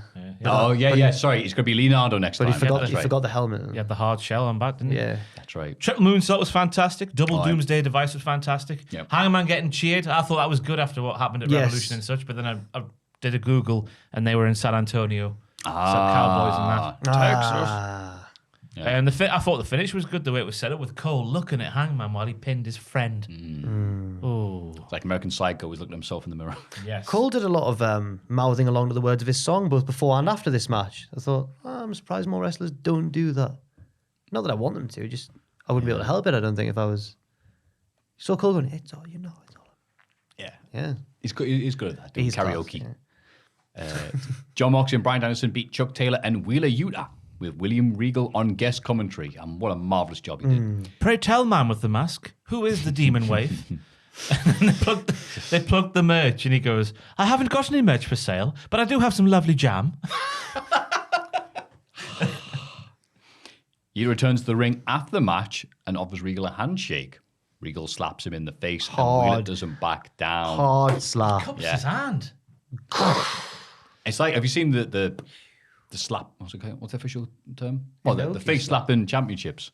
Oh, yes. Yeah. Mate, I can be getting sent that by people who like, oh, you watch the wrestling? I'm like, yeah, you like this. I'm That's like, what- this isn't wrestling, but you're right, I do like this. I think it was over the weekend, last weekend. I saw it on the old Instagram reels where Logan Paul was there, like, emceeing. Ugh. Bosh. Oh, my God, he was saying. Oh, by MC, and I thought he meant he was rapping about the slap. And I didn't even question that. I thought, yeah, YouTubers, and it's probably. No, I like Wheeler Yuta choosing violence. Because Yeah, I can't be think- part of the bad lads club. He needs it, I think. Mm-hmm. He's a bit boring when he's aligned with the best friends who are just more entertaining than him. It's just, hi, I know these guys. All right, thanks, Wheeler. Apparently on the indies, he's had some amazing feuds in like AEW and all these places. Yeah. But I don't know anything about them. So, Right. because I don't do Wrestlers of the Week anymore. Ah, so I need to, I can't wait for him to show a bit more character. Because apparently he's had some really, really good matches. So fair play to him. Yeah. It's an interesting one because he was meant to be earmarked as an NXT signee, but someone kiboshed that, didn't they? And now Regal's managing these two lads, and he's sort of going towards Regal. Getting the ones that got away from him. Real life implications. See, Captain Ahab going after Moby Dick. FTR talk about firing Tully Blanchard backstage, but the Young Bucks interrupt and say that no matter what changes they make, they'll always be the second best priest in AEW. Priest. Second best priest. Bret Hart is Sorry, it's joining part of the Ted thing. I AEW. Oh, apologize. sorry, Sorry, right, second right, best tag team made. yeah. I thought you probably don't know never if I've been seen to that Universal. It's a Christmas special, I think. It's going second best priest. Those Second women were in the nip. So good. But Anyway, yeah. So yeah, I think Tully Blanchard's someone else again that, like Joe Janela, have said bye-bye to. Are they getting Bret the Hart. man himself in? Yeah, Bret Hart. Because Matt, it was said, hire the best there is, the best manager in the world. You could do that, but you'll still be second best. And Dax was on Twitter this week going, hello, Brett, are you busy or something like that? Ah, So it's all adding up. Who is the best manager currently in wrestling? Is it Heyman? Malcolm Bivens. In the kayfabe. No, in real. If Oh. we're analysing it like a play or a film, Well, how many are there then? There's Heyman. there's not that many. Malcolm. Yeah. Does Heyman even count? What's his name on NXT? From Robbie E. Oh, Robert Stone. Robert Stone. Oh, right. Smart Mark Sterling. Oh, God, yeah. There's not that many. Vicky Guerrero. Vicky Guerrero.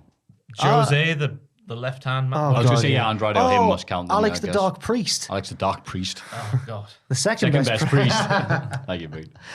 Yeah. I think Heyman. Probably. It's hard to beat Heyman. By default. Aye. It's a good default, though. He's up there. It is. Now the other segment. The Jericho Appreciation Society, or JAS, head to the ring. 2.0 talk about how he deserves to be idolized. They talked about a lot of things, but I had to. They did, yeah, They they talked- talked about the theme tune and how. It's a Jericho segment, so of yeah, course yeah. lots of words. Jericho says that all of humanity is so fortunate to be alive in the Chris Jericho era. You think how lucky you are. Yeah, 600 billion years of. right. If there was no Chris Jericho, there'd be no AEW. Jericho can't seem to get heat from the crowd until he claims to be a sports entertainer. Danny Garcia says that if Jericho claims to be a sports entertainer, then he is as well. And it's funny because he's not. Jericho talked about his history with 2.0 and Garcia. So 2.0 are renamed to I two can't ridiculous remember. names that I didn't write down. I Hopefully couldn't- Ross I has. didn't catch them. Nah, Whatever. we're on top of our game here, but obviously the reason is because It's their real names, isn't it? So Yeah. just get Wikipedia up there, Richard, if you wouldn't mind. because they've already got a Matt and Jeff.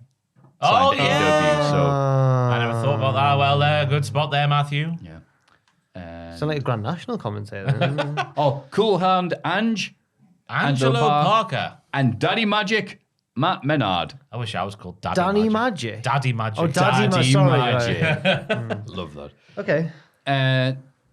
So Chris Jericho goes, let me tell you about the history between me and Daddy Garcia, and goes, January 6th.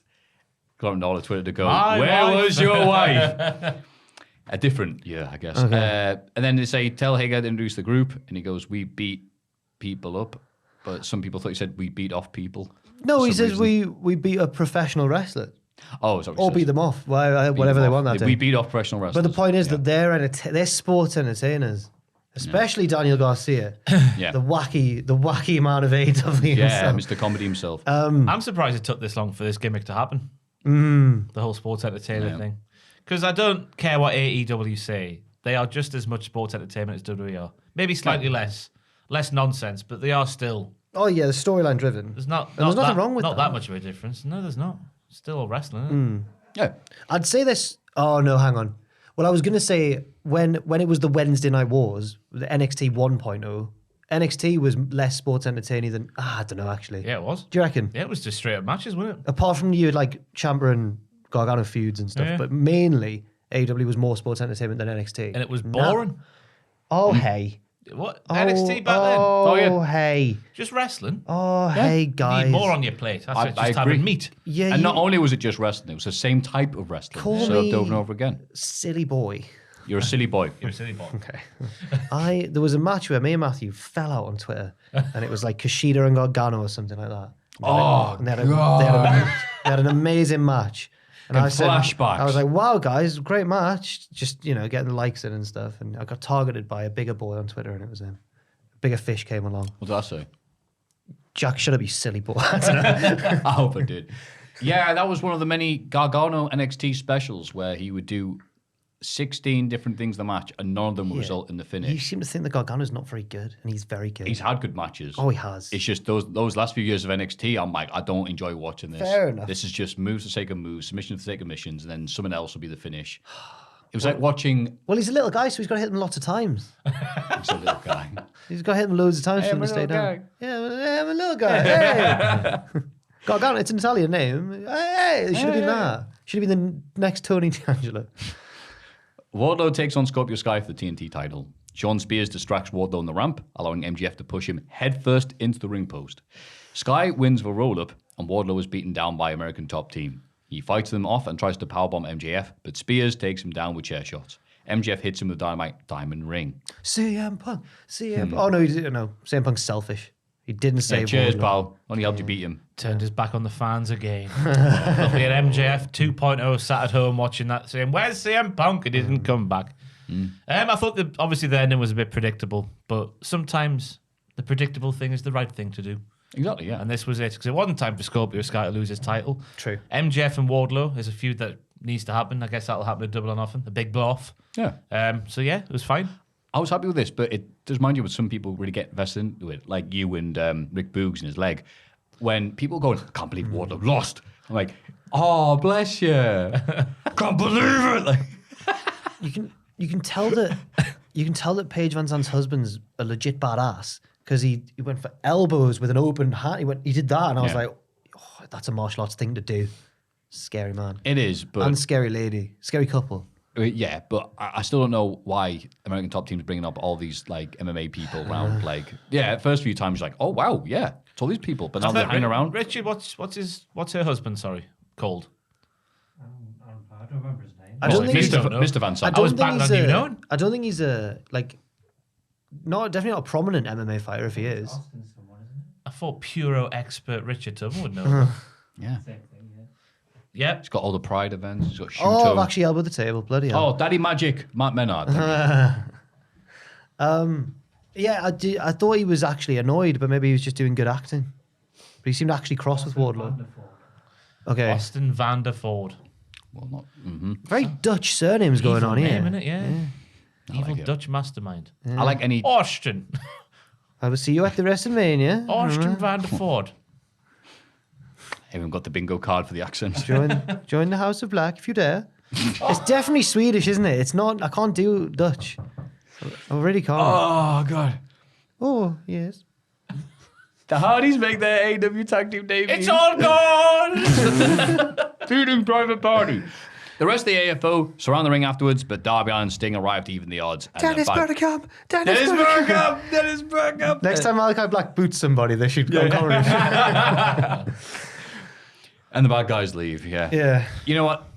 Great seeing the Hardys tag team again, but doing it simple as having Aye. Matt, Big take all the pops views. for the big spots. pops. Yeah, Oh, it's the greatest hits tour, isn't it? exactly. This was ABBA Gold in a wrestling match. This was Robbie at Nebworth. Woof. They did Angels and all the others. She's the one. Yeah. Swanton Bomb. Dolly Parton, Glastonbury, 2000 Yes. and whatever year it was. She started the Legends trend, didn't she, by being class? Kylie Minogue came the year after. Lionel? Lionel was there. Who will it be this year? Is it on? I don't know. Lionel Richie. Still Glastonbury. not recalling from Spin Up with Paris Hilton. And then the main event, finally, Dr. Rock. Britt Oh. Baker defends the women's championship against hometown girl Thunder Rosa in a cage match. And after blood, chairs, thumbtacks, referee bumps, JR, Cricket Excalibur, Rosa wins to become the AEW Women's Champion. Hooray! Before we get into the good Ooh, bits, Go on. do we need to scrap special entrances during big championship matches for one person? Because they're becoming a telltale sign there's a title change afoot. Lucha Bros, Thunder Rosa. I'm sure there's more, but I can't remember. Yeah, maybe give them both Wait, one, yeah. Cole dressed up in his attire? No, I mean, like, you know, people out there doing sing songs and playing instruments and woo. All right. No, Interesting. I like a special entrance. I like him. I think everyone knew she was going to win anyway. Yeah. But there's nothing wrong with that. Predictability is good. It's like, come see this person lose. And she did. But when I saw it, I was just like, she is winning. And then I'm like, I'm always thinking about she's winning in the back I think of we the all head. knew that anyway. I mean, that's why they held it off. But I thought that was too far. A step too far for Ross. That was the bit that was a step too far, the entrances. What do you think about the violence in this match? Ross hates mariachi. I don't know. Who on earth is mariachi? The band or a mariachi band. Oh, Who's mariachi? Oh, bless That's you. like your He's a friend of Monroe's- jazz. more of a Pavarotti man. It's like Actually. your Monroe Sky version moment. He thought Monroe Sky was a band. So, Yeah. well, shortly after the Miz's kid was born, we were doing a reactions video and someone went like, "Oh, Monroe Sky," like, mentioned Monroe Sky, and I went, "Is that who does the Miz's theme?" Yeah, sounds like an emo-y sort of band. be, yeah.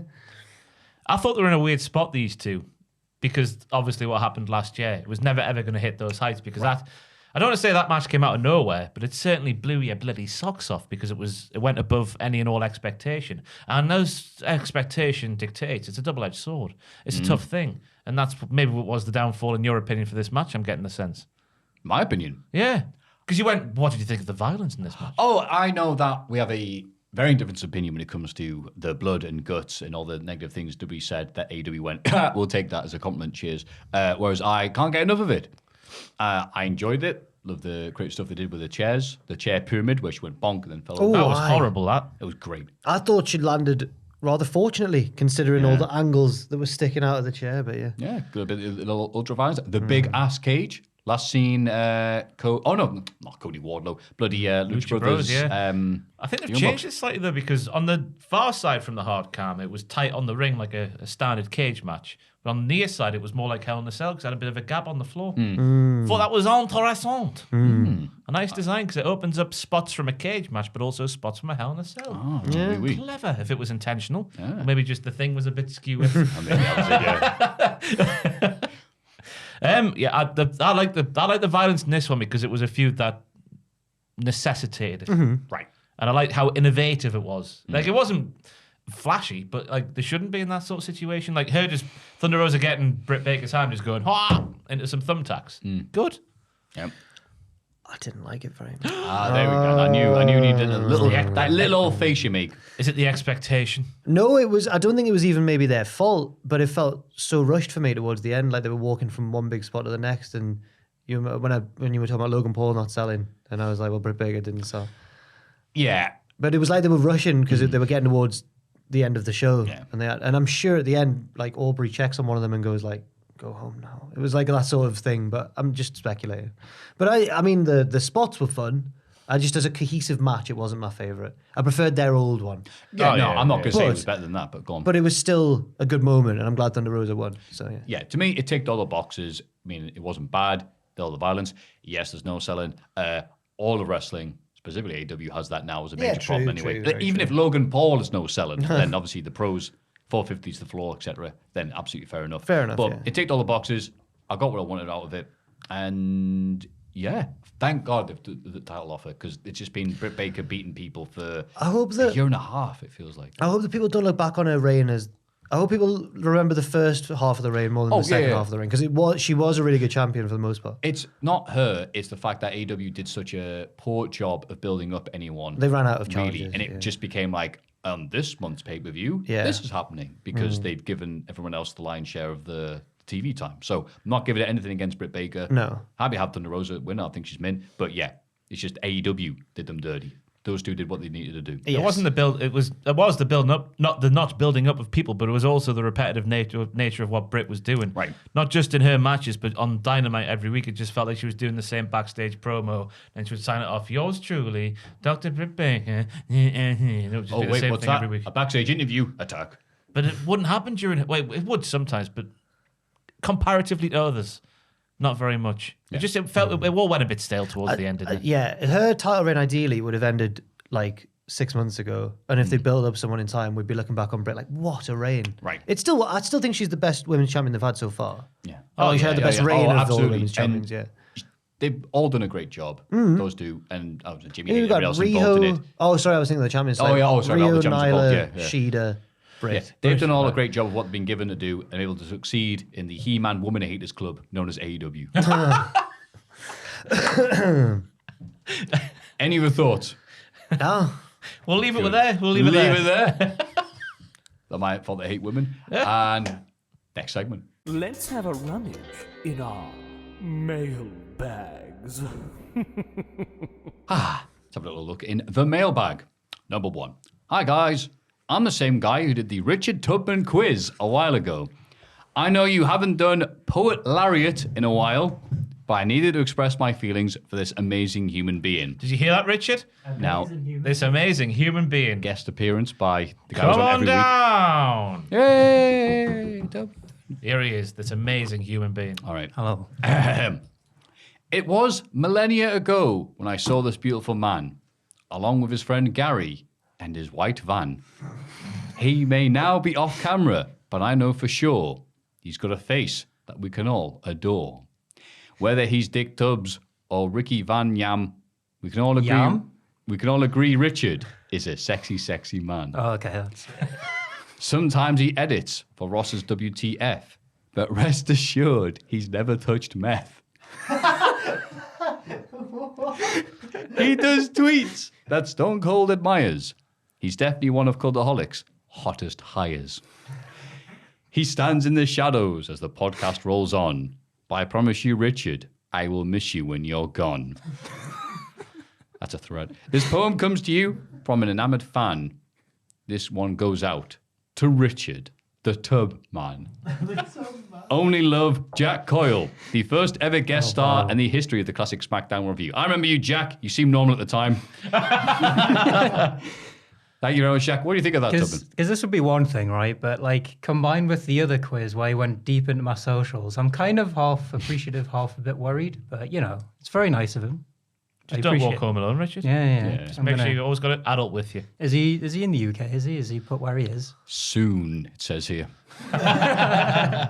No, but it's very nice of him. Hope home about me. I feel very honoured. There we go. Well, that was Richard Tubman. Thank you very much. Give him a round of applause. Yay. All right, that's enough. Dear Richard, I wrote you, but you're still in corner. Number 2. Good day, lads. Or as they say in France, bonjour, homme des diddliens. A few times I have heard you talk about the Brother Love pop and the other specific pops named after someone. But every time one of you recalls that there was one more named pop that you've all forgotten. Oh, yeah. As luck would have it, I remember. It was the Connor pop. After Connor of the Ascension beat either Chad Gable or Bobby Roode on Raw somewhere in the fall of 2018. After Connor, the big underdog in this match, surprisingly pinned his much more talented opponent in a few minutes. The big reaction to this upset was resounding, "Oh, okay, the match is over," which was named the Connor Pop by you lads. With all of that in mind, here's my question. What is your favorite Connor moment? I personally do not have one, but you connoisseurs most likely do. Connoisseurs. Hope you have a good one. Bram from the Netherlands. Thank you. Thank Oh, you, no, Tom. I'm so sorry about the accent. Oh. Now, we don't need to answer this question. I just thought it was interesting that someone's actually remembered where the other pop comes from. Because we always say, don't we? Yeah. Brother Love Pop, Bobby Lashley Pop. Yeah. The Connor pop. No. Yeah. Mystery I'm solved. pleased. The Tyler Rex entrance at Bragging Rights. I think he was picked for that. Okay. And Tyler Rex came out to no, nothing. Just okay. Was that another pop you enjoy?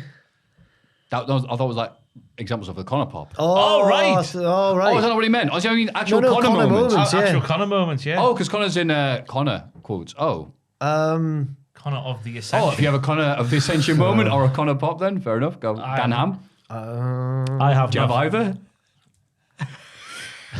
What's your favorite Ascension Well, moment? probably Jake Hager 5-star wrestling promo was, I guess, is a Connor pop.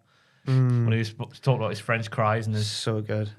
Wham Whamburgers? burgers, yeah. Whamburgers. Nobody got a thing what you were saying. Nothing. It was No. fantastic. Connor. WWE moments. My favorite one was when backstage he was like, "Why did I do that?" I don't know if he'd appreciate me. The local hero, Joe Hendry, saved me from like a beatdown once at a show. Yeah. And we'd been on the What Culture videos doing like playing PlayStation together and stuff. He was trying to teach me how to be like him and be all prestigious. And then he was like, "Jack the Jobber, I've saved you. Now get to the back and play your PlayStation." Silence in the crowd. No one had watched the video. And backstage, me and him were like, "Oh," we thought it was going to work. Oh. But I But mean, imagine in your head, you go to like, they'll watch the videos, they'll get the references, and then you go on there like, no one watches videos. but to oh, be no. fair, it was a one-off because Big bastard, isn't he? yeah. it's a one-off because generally I should say that Joe Hendry was one of the most over people consistently in Yeah. WCPW, of course. You thought people would have laughed like, haha, Jack plays PlayStation or whatever, but like, oh well.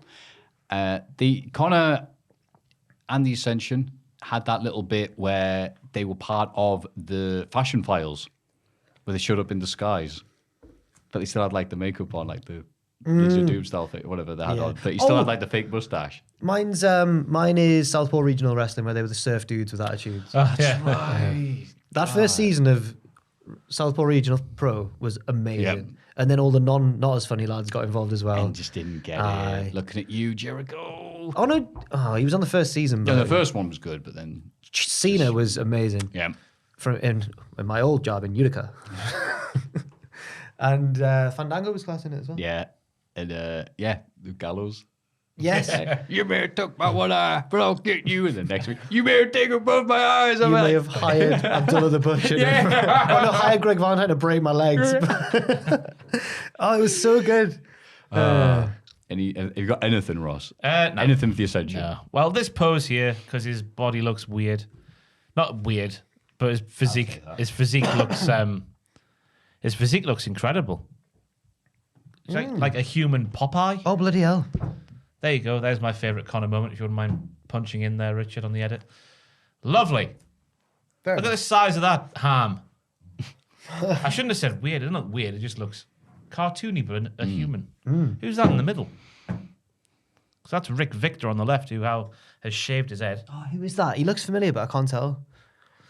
Don't know. I don't know, he's probably regretting getting that photo with him. Bloody hell. Looks small. Looks like me in that bloody Rumble. Anyway, hello, gentlemen. One of the fantasy booking scenarios I revisit often is the ending of WrestleMania 33. After Taker takes off his hat and coat and gloves and leaves him in the ring to feel the benefit, I envision the camera lingering on them. After a minute or so, a shrouded figure reaches out and takes the items before retreating into the dark. And commentary wonders aloud, what does someone want with the Undertaker's things?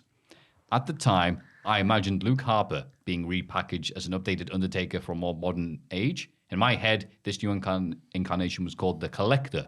In a possibly related story, I also smoke plants. But passing along wrestling gimmicks / characters doesn't seem to work all that well in wrestling. I'm curious about why. I've seen multiple actors play superheroes in films, and I've been able to appreciate what each actor brings to the role and how they make it their own. So why isn't the same true in wrestling? I'm thinking about Scott Hall this week, of course, and how no one else could be Razor Ramon after his run. Well, that's not true. They could get one guy in. And this has to be because Scott Hall himself was a charismatic and original person. I think the same is also true of Randy Savage. We could never pass on the Macho Man gimmick, could we? But on the other hand, Cameron Grimes did a good updated version of the $1 Million Man gimmick, complete with Ted DiBiase stepping in to help pass the torch and give the Angle his blessing. So is there a way to pass on wrestling gimmicks? Can a new performer successfully inhabit an established character that audiences have grown to know and love? And if so, which former characters do you think could make it in the modern era? Thanks for all the content and smiles. May you all continue to be as cool as the bad guy. Much love, David from Quincy. Well, David, Thank you, David. None of us are ever going to be as cool as the bad guy, but we appreciate the sentiment nonetheless. Yes. I think it works when it's original but has like echoes of a previous. Like Cameron Grimes' was different enough to be different and stand out on its own merit. I think that's the key. Aye. But in terms of an updated one, well, is this true? You'll know this more than I do because I wasn't really watching around the time. But wasn't there talk of Christopher Daniels being like the new Undertaker? Oh, he was the high. Oh, right. Yeah. Okay. Well, not the Undertaker, but yeah, which I still can't believe. No. Bruce was like, bro, here's this indie guy that no one's ever seen or heard of. He should be the next biggest thing in wrestling. It's Yeah. like, I love Christopher Daniels, but absolutely not. Imagine how wrestling would have changed if that had happened. Yeah. Ugh. Just But- starts dancing. Like a little dance, didn't he? Chris He does, Daniels? yeah, Little that's boogie. it. It's me! Da, da, da, da. You're like, who?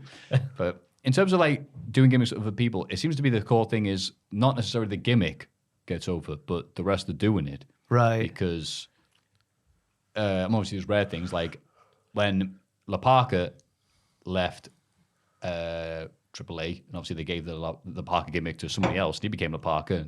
La Parka changed his name to LA Park. The other La Parka became just a star in his own right. Yeah. You know, yeah, we know it's someone different, but this could be still a cool thing, but that's more a lucha thing. You end up just going, no, that the guy doing this was great. What are the examples of someone trying to do another gimmick? Well, there was rumors that Elias was going to have a Macho Man inspired thing, but that hasn't happened yet. Yeah. So I don't know. There's been like gimmicks where like impressions of like Jay Lethal doing Macho Man. Right, or Damien Sandow, Yeah. Curtis Axel doing that god awful thing. Oh yeah, that wasn't very good. No. So I don't know really. They end up when WWE does it, they end up going, "Hey, look how great the original was." Yeah. And the original thing ends up getting big, more over. Or if they try to pass the torch, like Bob Backlund, Darren Young. Backlund got over, Yeah. and Darren Young went, "I'm leaving." That's the big difference, isn't it? Finding the right person for the right gimmick. Yeah. I think you're right. Yeah. So I can't think of any I don't know. examples. Bray Wyatt is maybe the bet where the newer gimmick superseded the gimmick before it. Because surely Bray Wyatt, when he was the Wyatt family leader, far went past anything Waylon Mercy ever did. Yeah. There you go. Yeah. Taking what works in original gimmicks and make them just adding Yeah. a bit of spice. Do you like to say? Sparse. I think so as well. No, that's a perfect example. Thank you. I was scrambling Thank for you. some example, but yeah, that's it. So we can move on. Find the right person. Yeah. Yeah. Yes. Greetings, lads, and tippy top rad lad, aka Jack. Uh-oh. My wife and I were able to go Wait, okay. tippy top rad lad. It's Is a this because trademark. people go lads and Jack and he's done a nice version of that? I think so. Okay, I'll take that. if I that's wish it. I was a tippy top rad lad. Yeah, You are every week. You two can never be tippy top rad lads like me. Oh yeah, actually. My wife and I were able to go to a movie theater to watch AEW Revolution. $50 to watch it at home, or $25 each to watch it on a huge screen with other cheering wrestling fans. Okay. Seems like a no-brainer. We even did it before with All Out 2021, and it was pretty fun.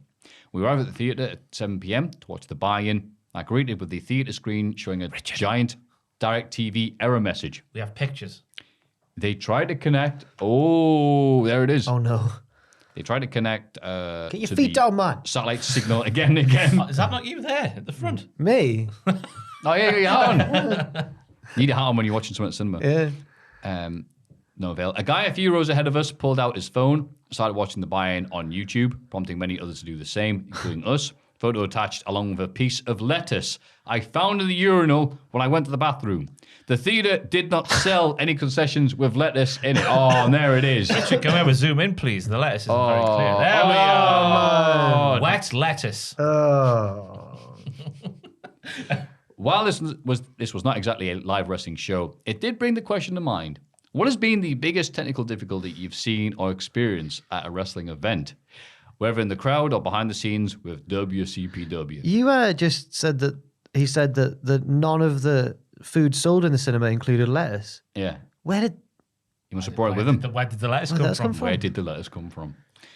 Thanks for all the stupendous content, and curse you for bringing us Greg's sausage rolls so often that when I live in the US, I can't get them.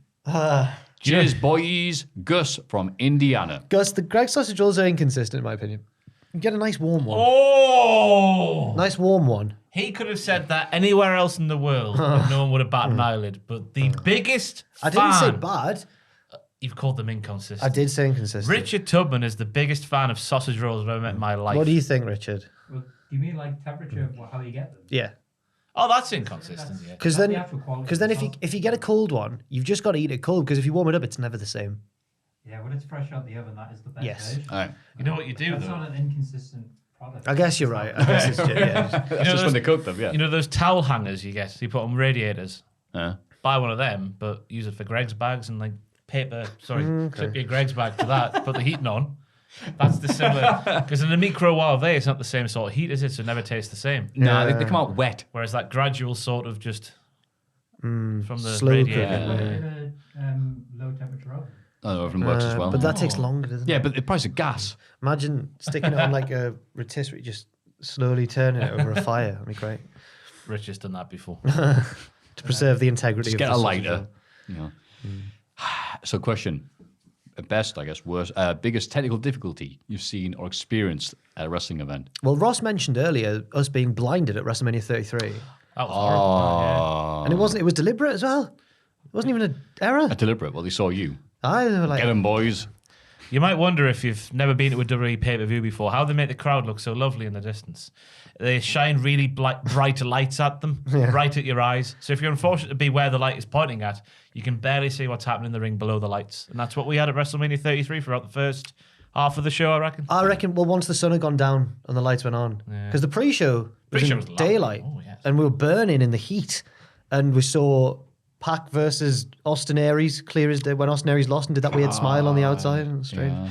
But then it got to that women's four-way match and we couldn't see the show. And people started chanting, "Turn the lights off." The following year, Randy Orton thought the same thing, or the year after. And It was did his- 35. Did his whole like, oh, yeah, maybe 35, yeah.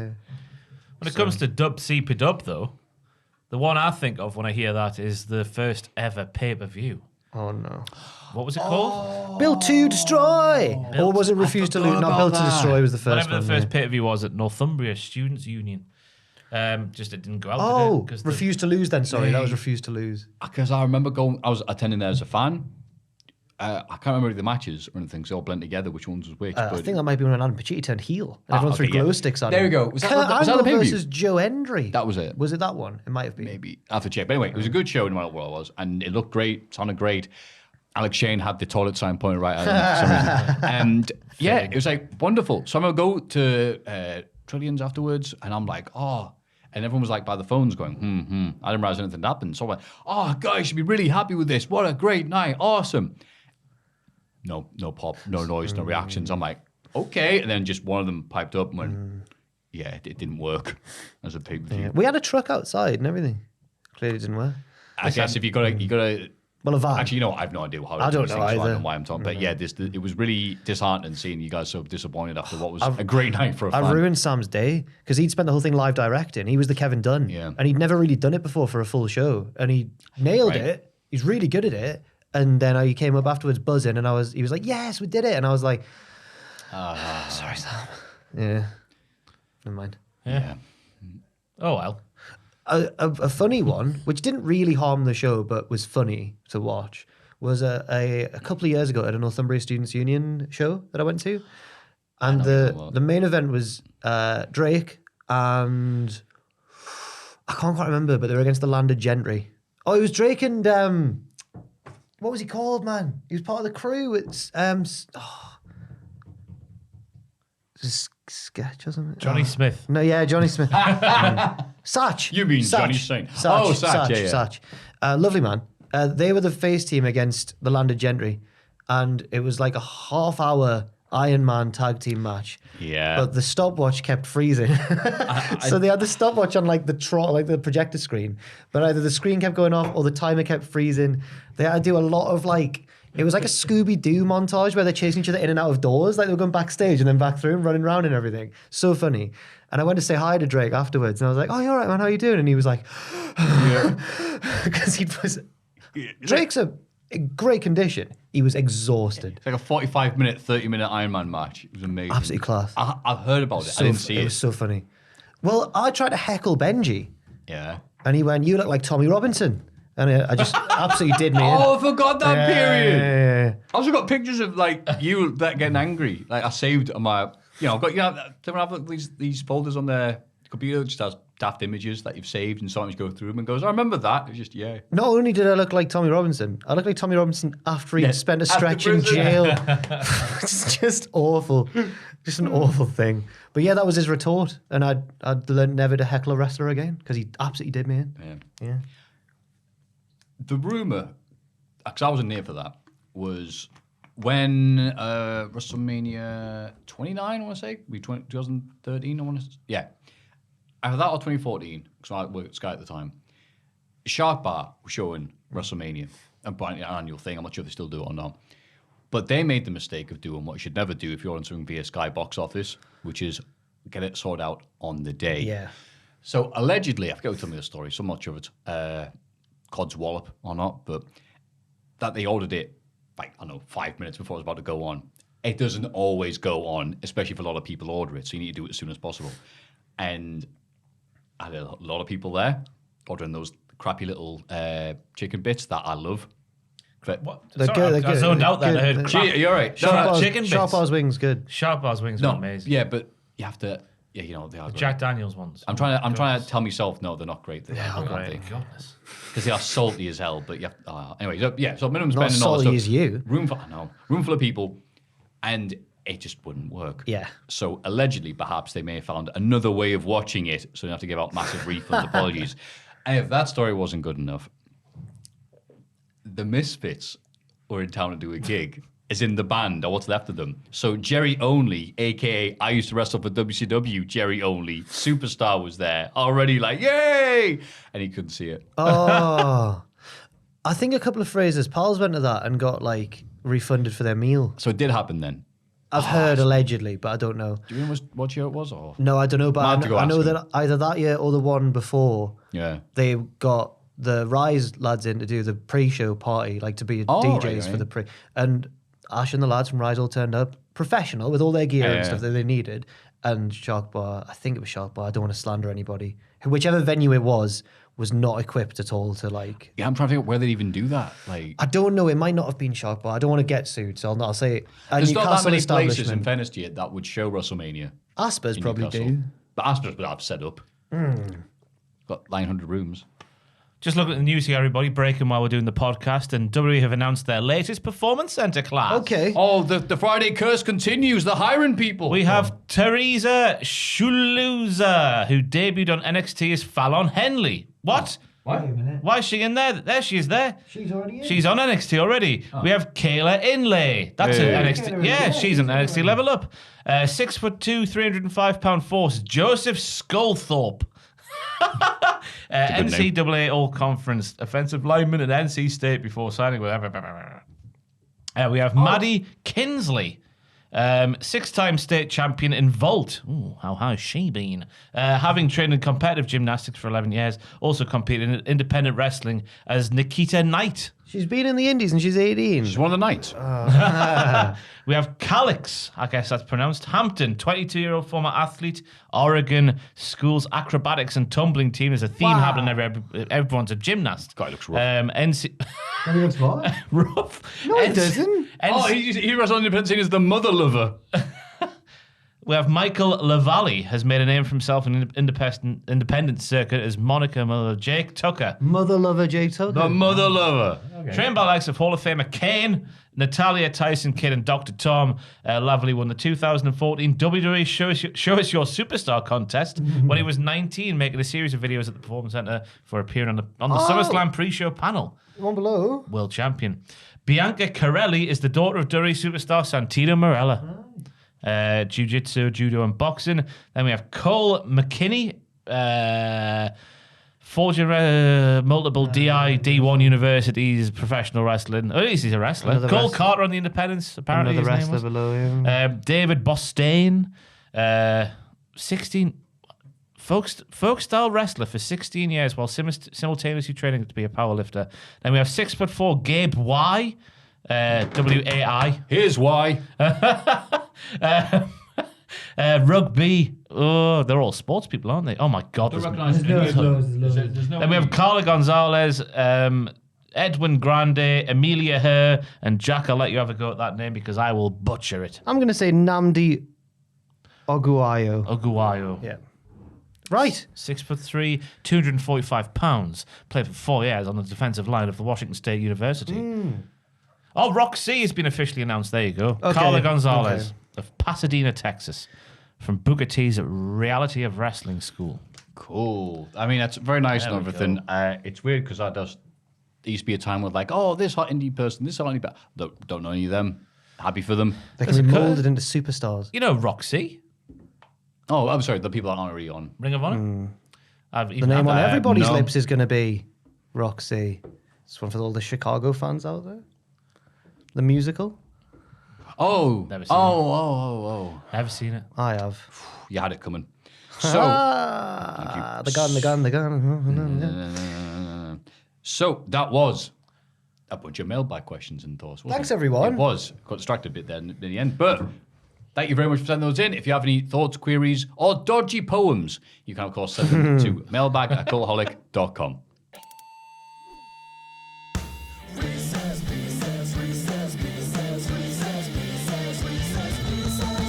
Pieces. Yeah. That's the end of the Reese's Pieces song. We're falling to pieces. We're going through changes. Yeah, but we're falling to pieces Okay.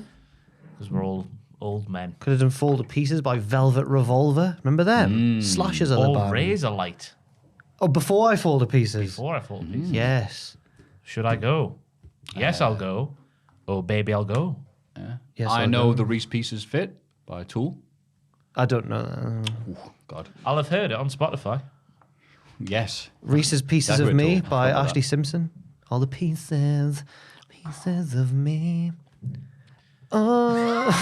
Yes, I think that's every song Let's that has start word pieces the in Reese's it. Pieces. Afternoon, gents. Hope you're all well. I know you guys must get loads of emails telling you how great the podcast is. Yeah. However, for me, it's always been a bit meh. Yes. Get it. Oh, only joking, of course. A minute or two What do saying you yes. like, eh? Yeah. It is one of the highlights of my weekend to have you on for company on the long dog walk on Saturday morning with pay-per-view weeks stretching into Sunday morning walk too. Thank you very much. I don't believe you. Show us a picture of your dog. A couple of weeks ago, B&M's Twitter, I did see this account, jumped on the AEW Danhausen train and christened themselves B&M Hausen. My Reese's Pieces for you guys is which wrestler would make the best brand ambassadors for the following supermarkets Okay. and high street chains. Bloody hell. All right, cool. By the way, if B&M are watching, hello. That's right, your friend. They tweeted me saying they'd seen a few of our podcasts. Which I don't know if it was just like the Google Cultaholic Wrestling and seen podcast pop up. Yeah, that'd be nice. Must be hard being one of those people running Yeah. a Twitter account for them. What was that other place that said tweeted you? Was it Aldi? A little. It was Lidl. That's why I went and bought from eBay. Whoa! We've got the worst table in the world in here. Oh, God, Any way to apply to the side and it goes flip upside down. From Lidl. There you go. I was excited when I got the no fit on. Yeah, 20 quid from eBay. I can get my exact size. Dripping in sauce. So clearly selling out. Only a mere £7.50 above RRP. Wow. He broke my foot. Anyway, yeah, Lidl. Great. Where's it going with this? Marks. Oh, sorry. Fastest thought first. Yeah. Jack, Ross, myself. Marks and Spencers. We'd be the best ambassador in wrestling for them. M&S. Oh, there's no options. It's just Or going through them all. The name of supermarket or chain or thing. And we'll go to the next Wade one. Barrett. I can see him doing that. Yeah. Who's a wrestler who has a disdain for the marks? The opposite of William All of Regal. them. The opposite of William Regal who hates the word marks. Nick Aldis. Nick Aldis Yeah. is Marks and Spencer. You. Iceland.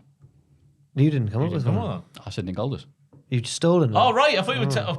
all right. I asked you a question and you replied. Does Nick Aldis always just like slam the marks? Yeah. Yeah. All right. So you answer me question. You tricked me. Damn it. Joe Hendry. I can say that. That's good. Joe Hendry. Marks and Spencer's. There we go. Works. Iceland. Iceland. Butch. Glacier.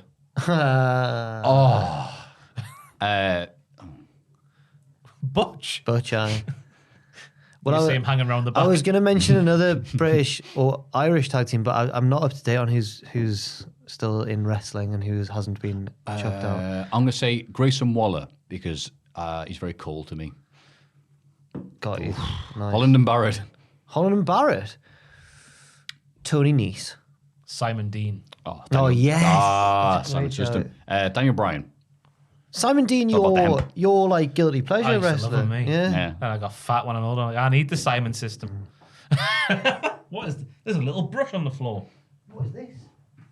Get it. Oh, don't be mine. Don't be there a mine. How did that fall out?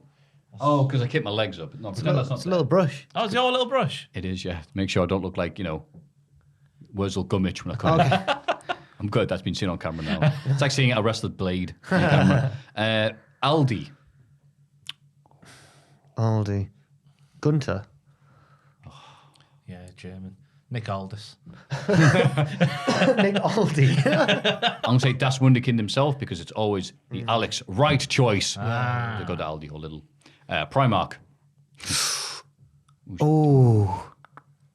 Oh, Pac.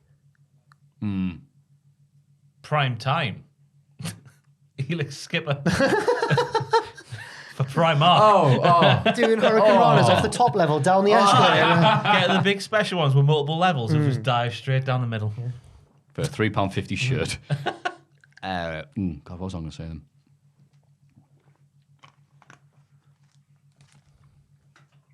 I had one and you pushed out my head. Johnny Saint.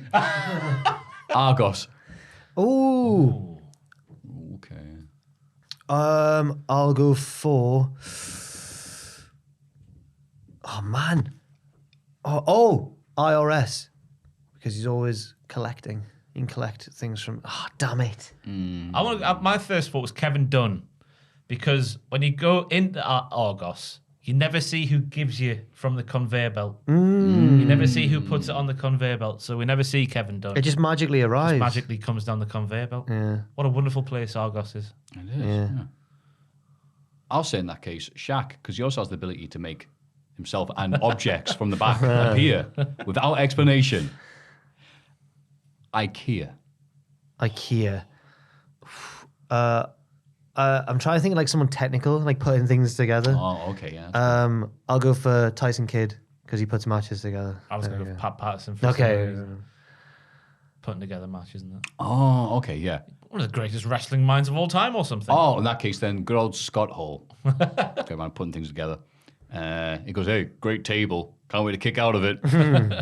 Poundland. Poundland. Oh, God. Who do it? Oh, Grado.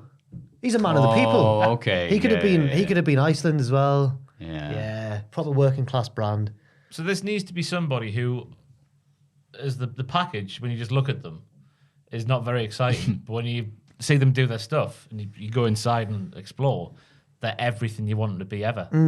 So who is that professional wrestler?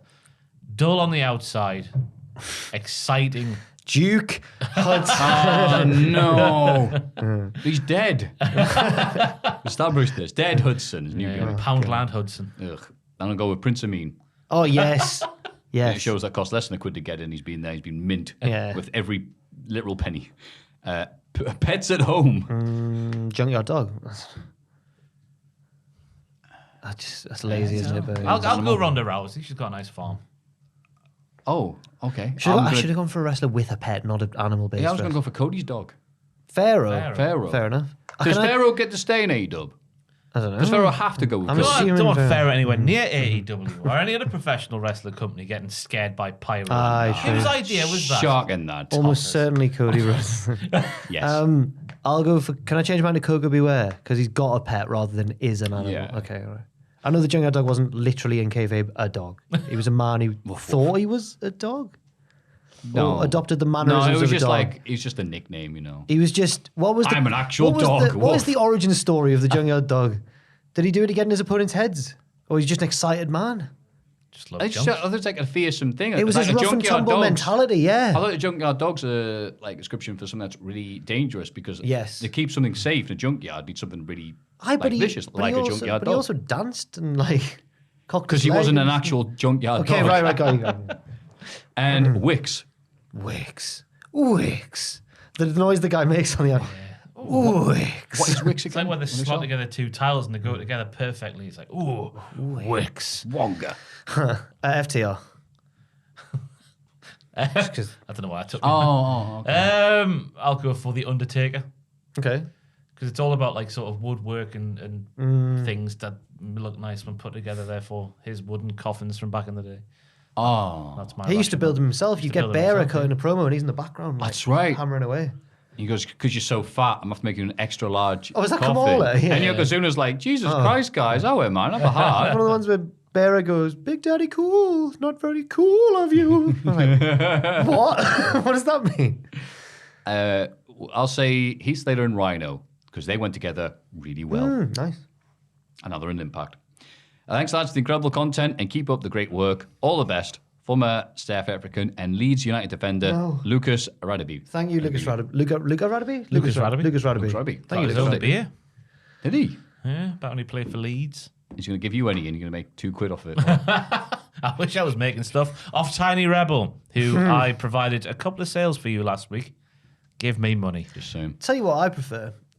A nice, refreshing glass of Iron Brew. Ah. To me, it tastes nothing.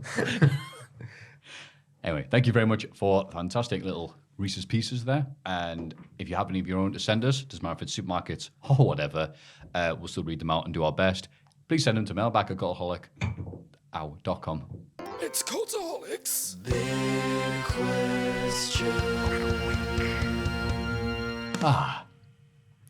What a lovely podcast. And time for just a little bit more. But before we get to the big question, the shout outs to our wonderful producers, GTA John, Reno 2200, Noah Anderson, Akajua, I met him today, it's very nice, and Nick Rabi. Thank you very much for being a super Patreon supporter. We Thank you, love everyone. You are better than the Connor Pop.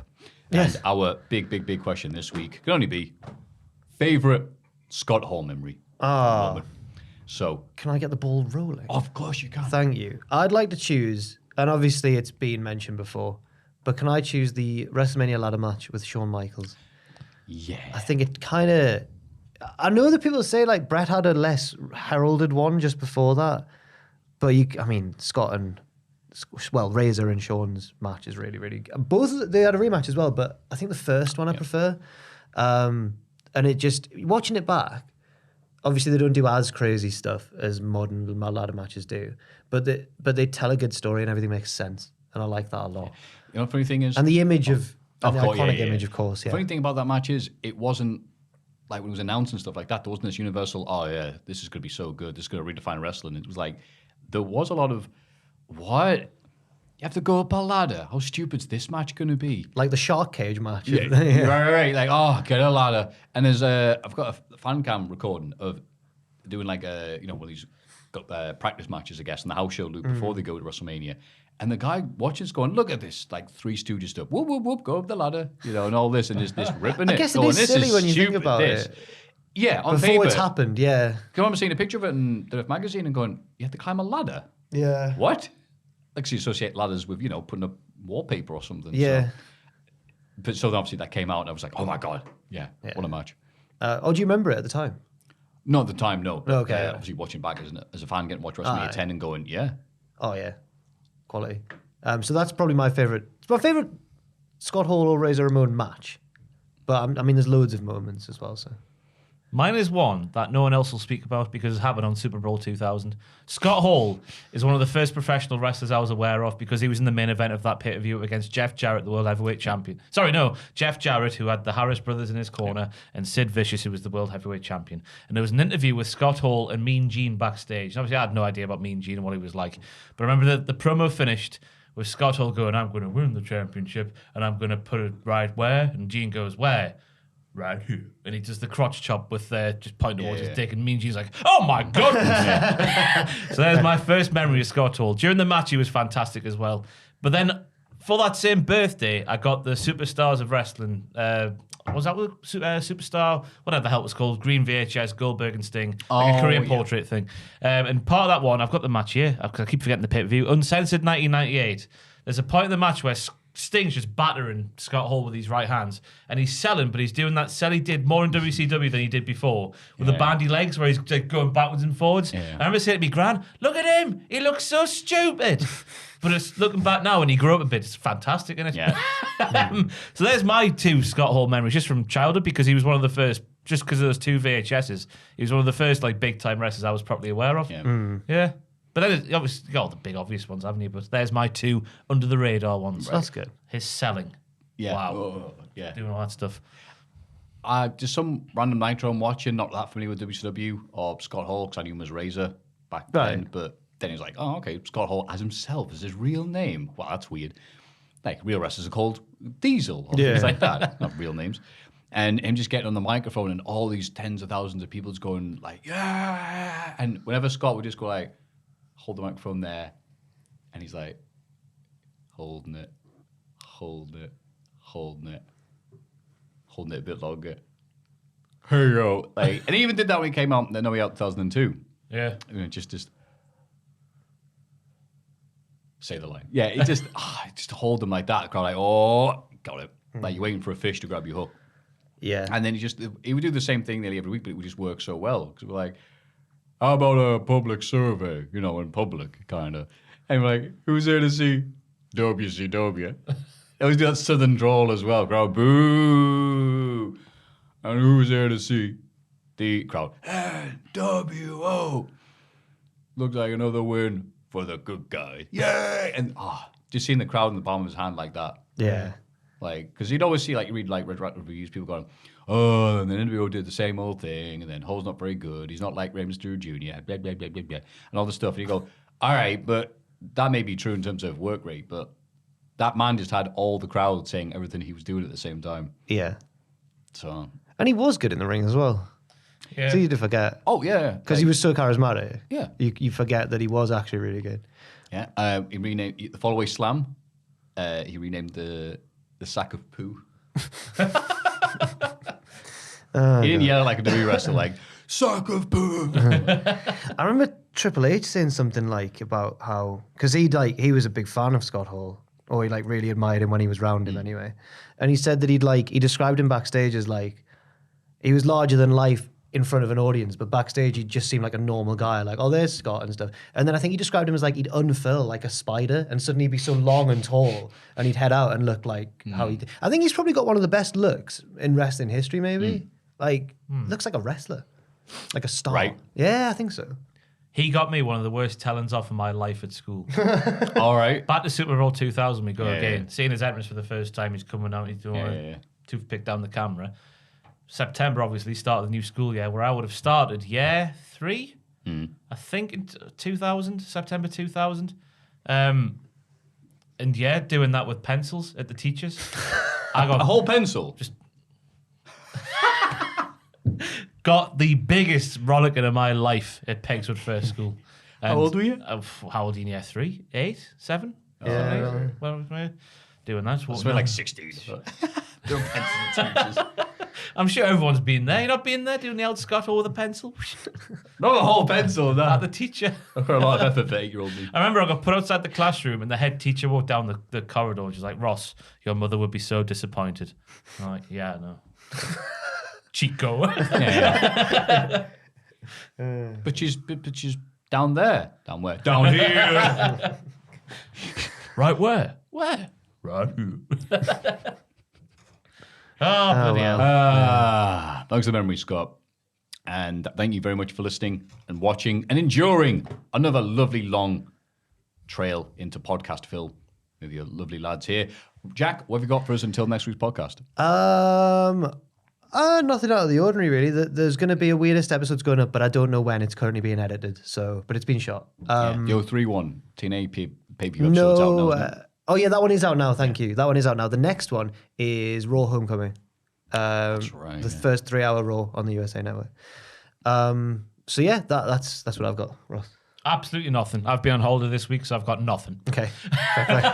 Well, you deserve it. You got the Cultaholic Wrestling Rumble 20. I can never see things. Sorry. 2K22. Chico, that's on the channel now. Go and watch that to see who wins and who turns heel on who and vice versa. All the bells and whistles. I genuinely laughed a lot watching it. It was really funny. I don't know how much that's because we know the people, but there's enough of viewers who don't know them as well. Yeah, fans of Cultaholic should enjoy it. And me and Tom do another lovely episode of Cultaholic Classic SmackDown review with a guest star, one of the magnificent producers on the Patreon.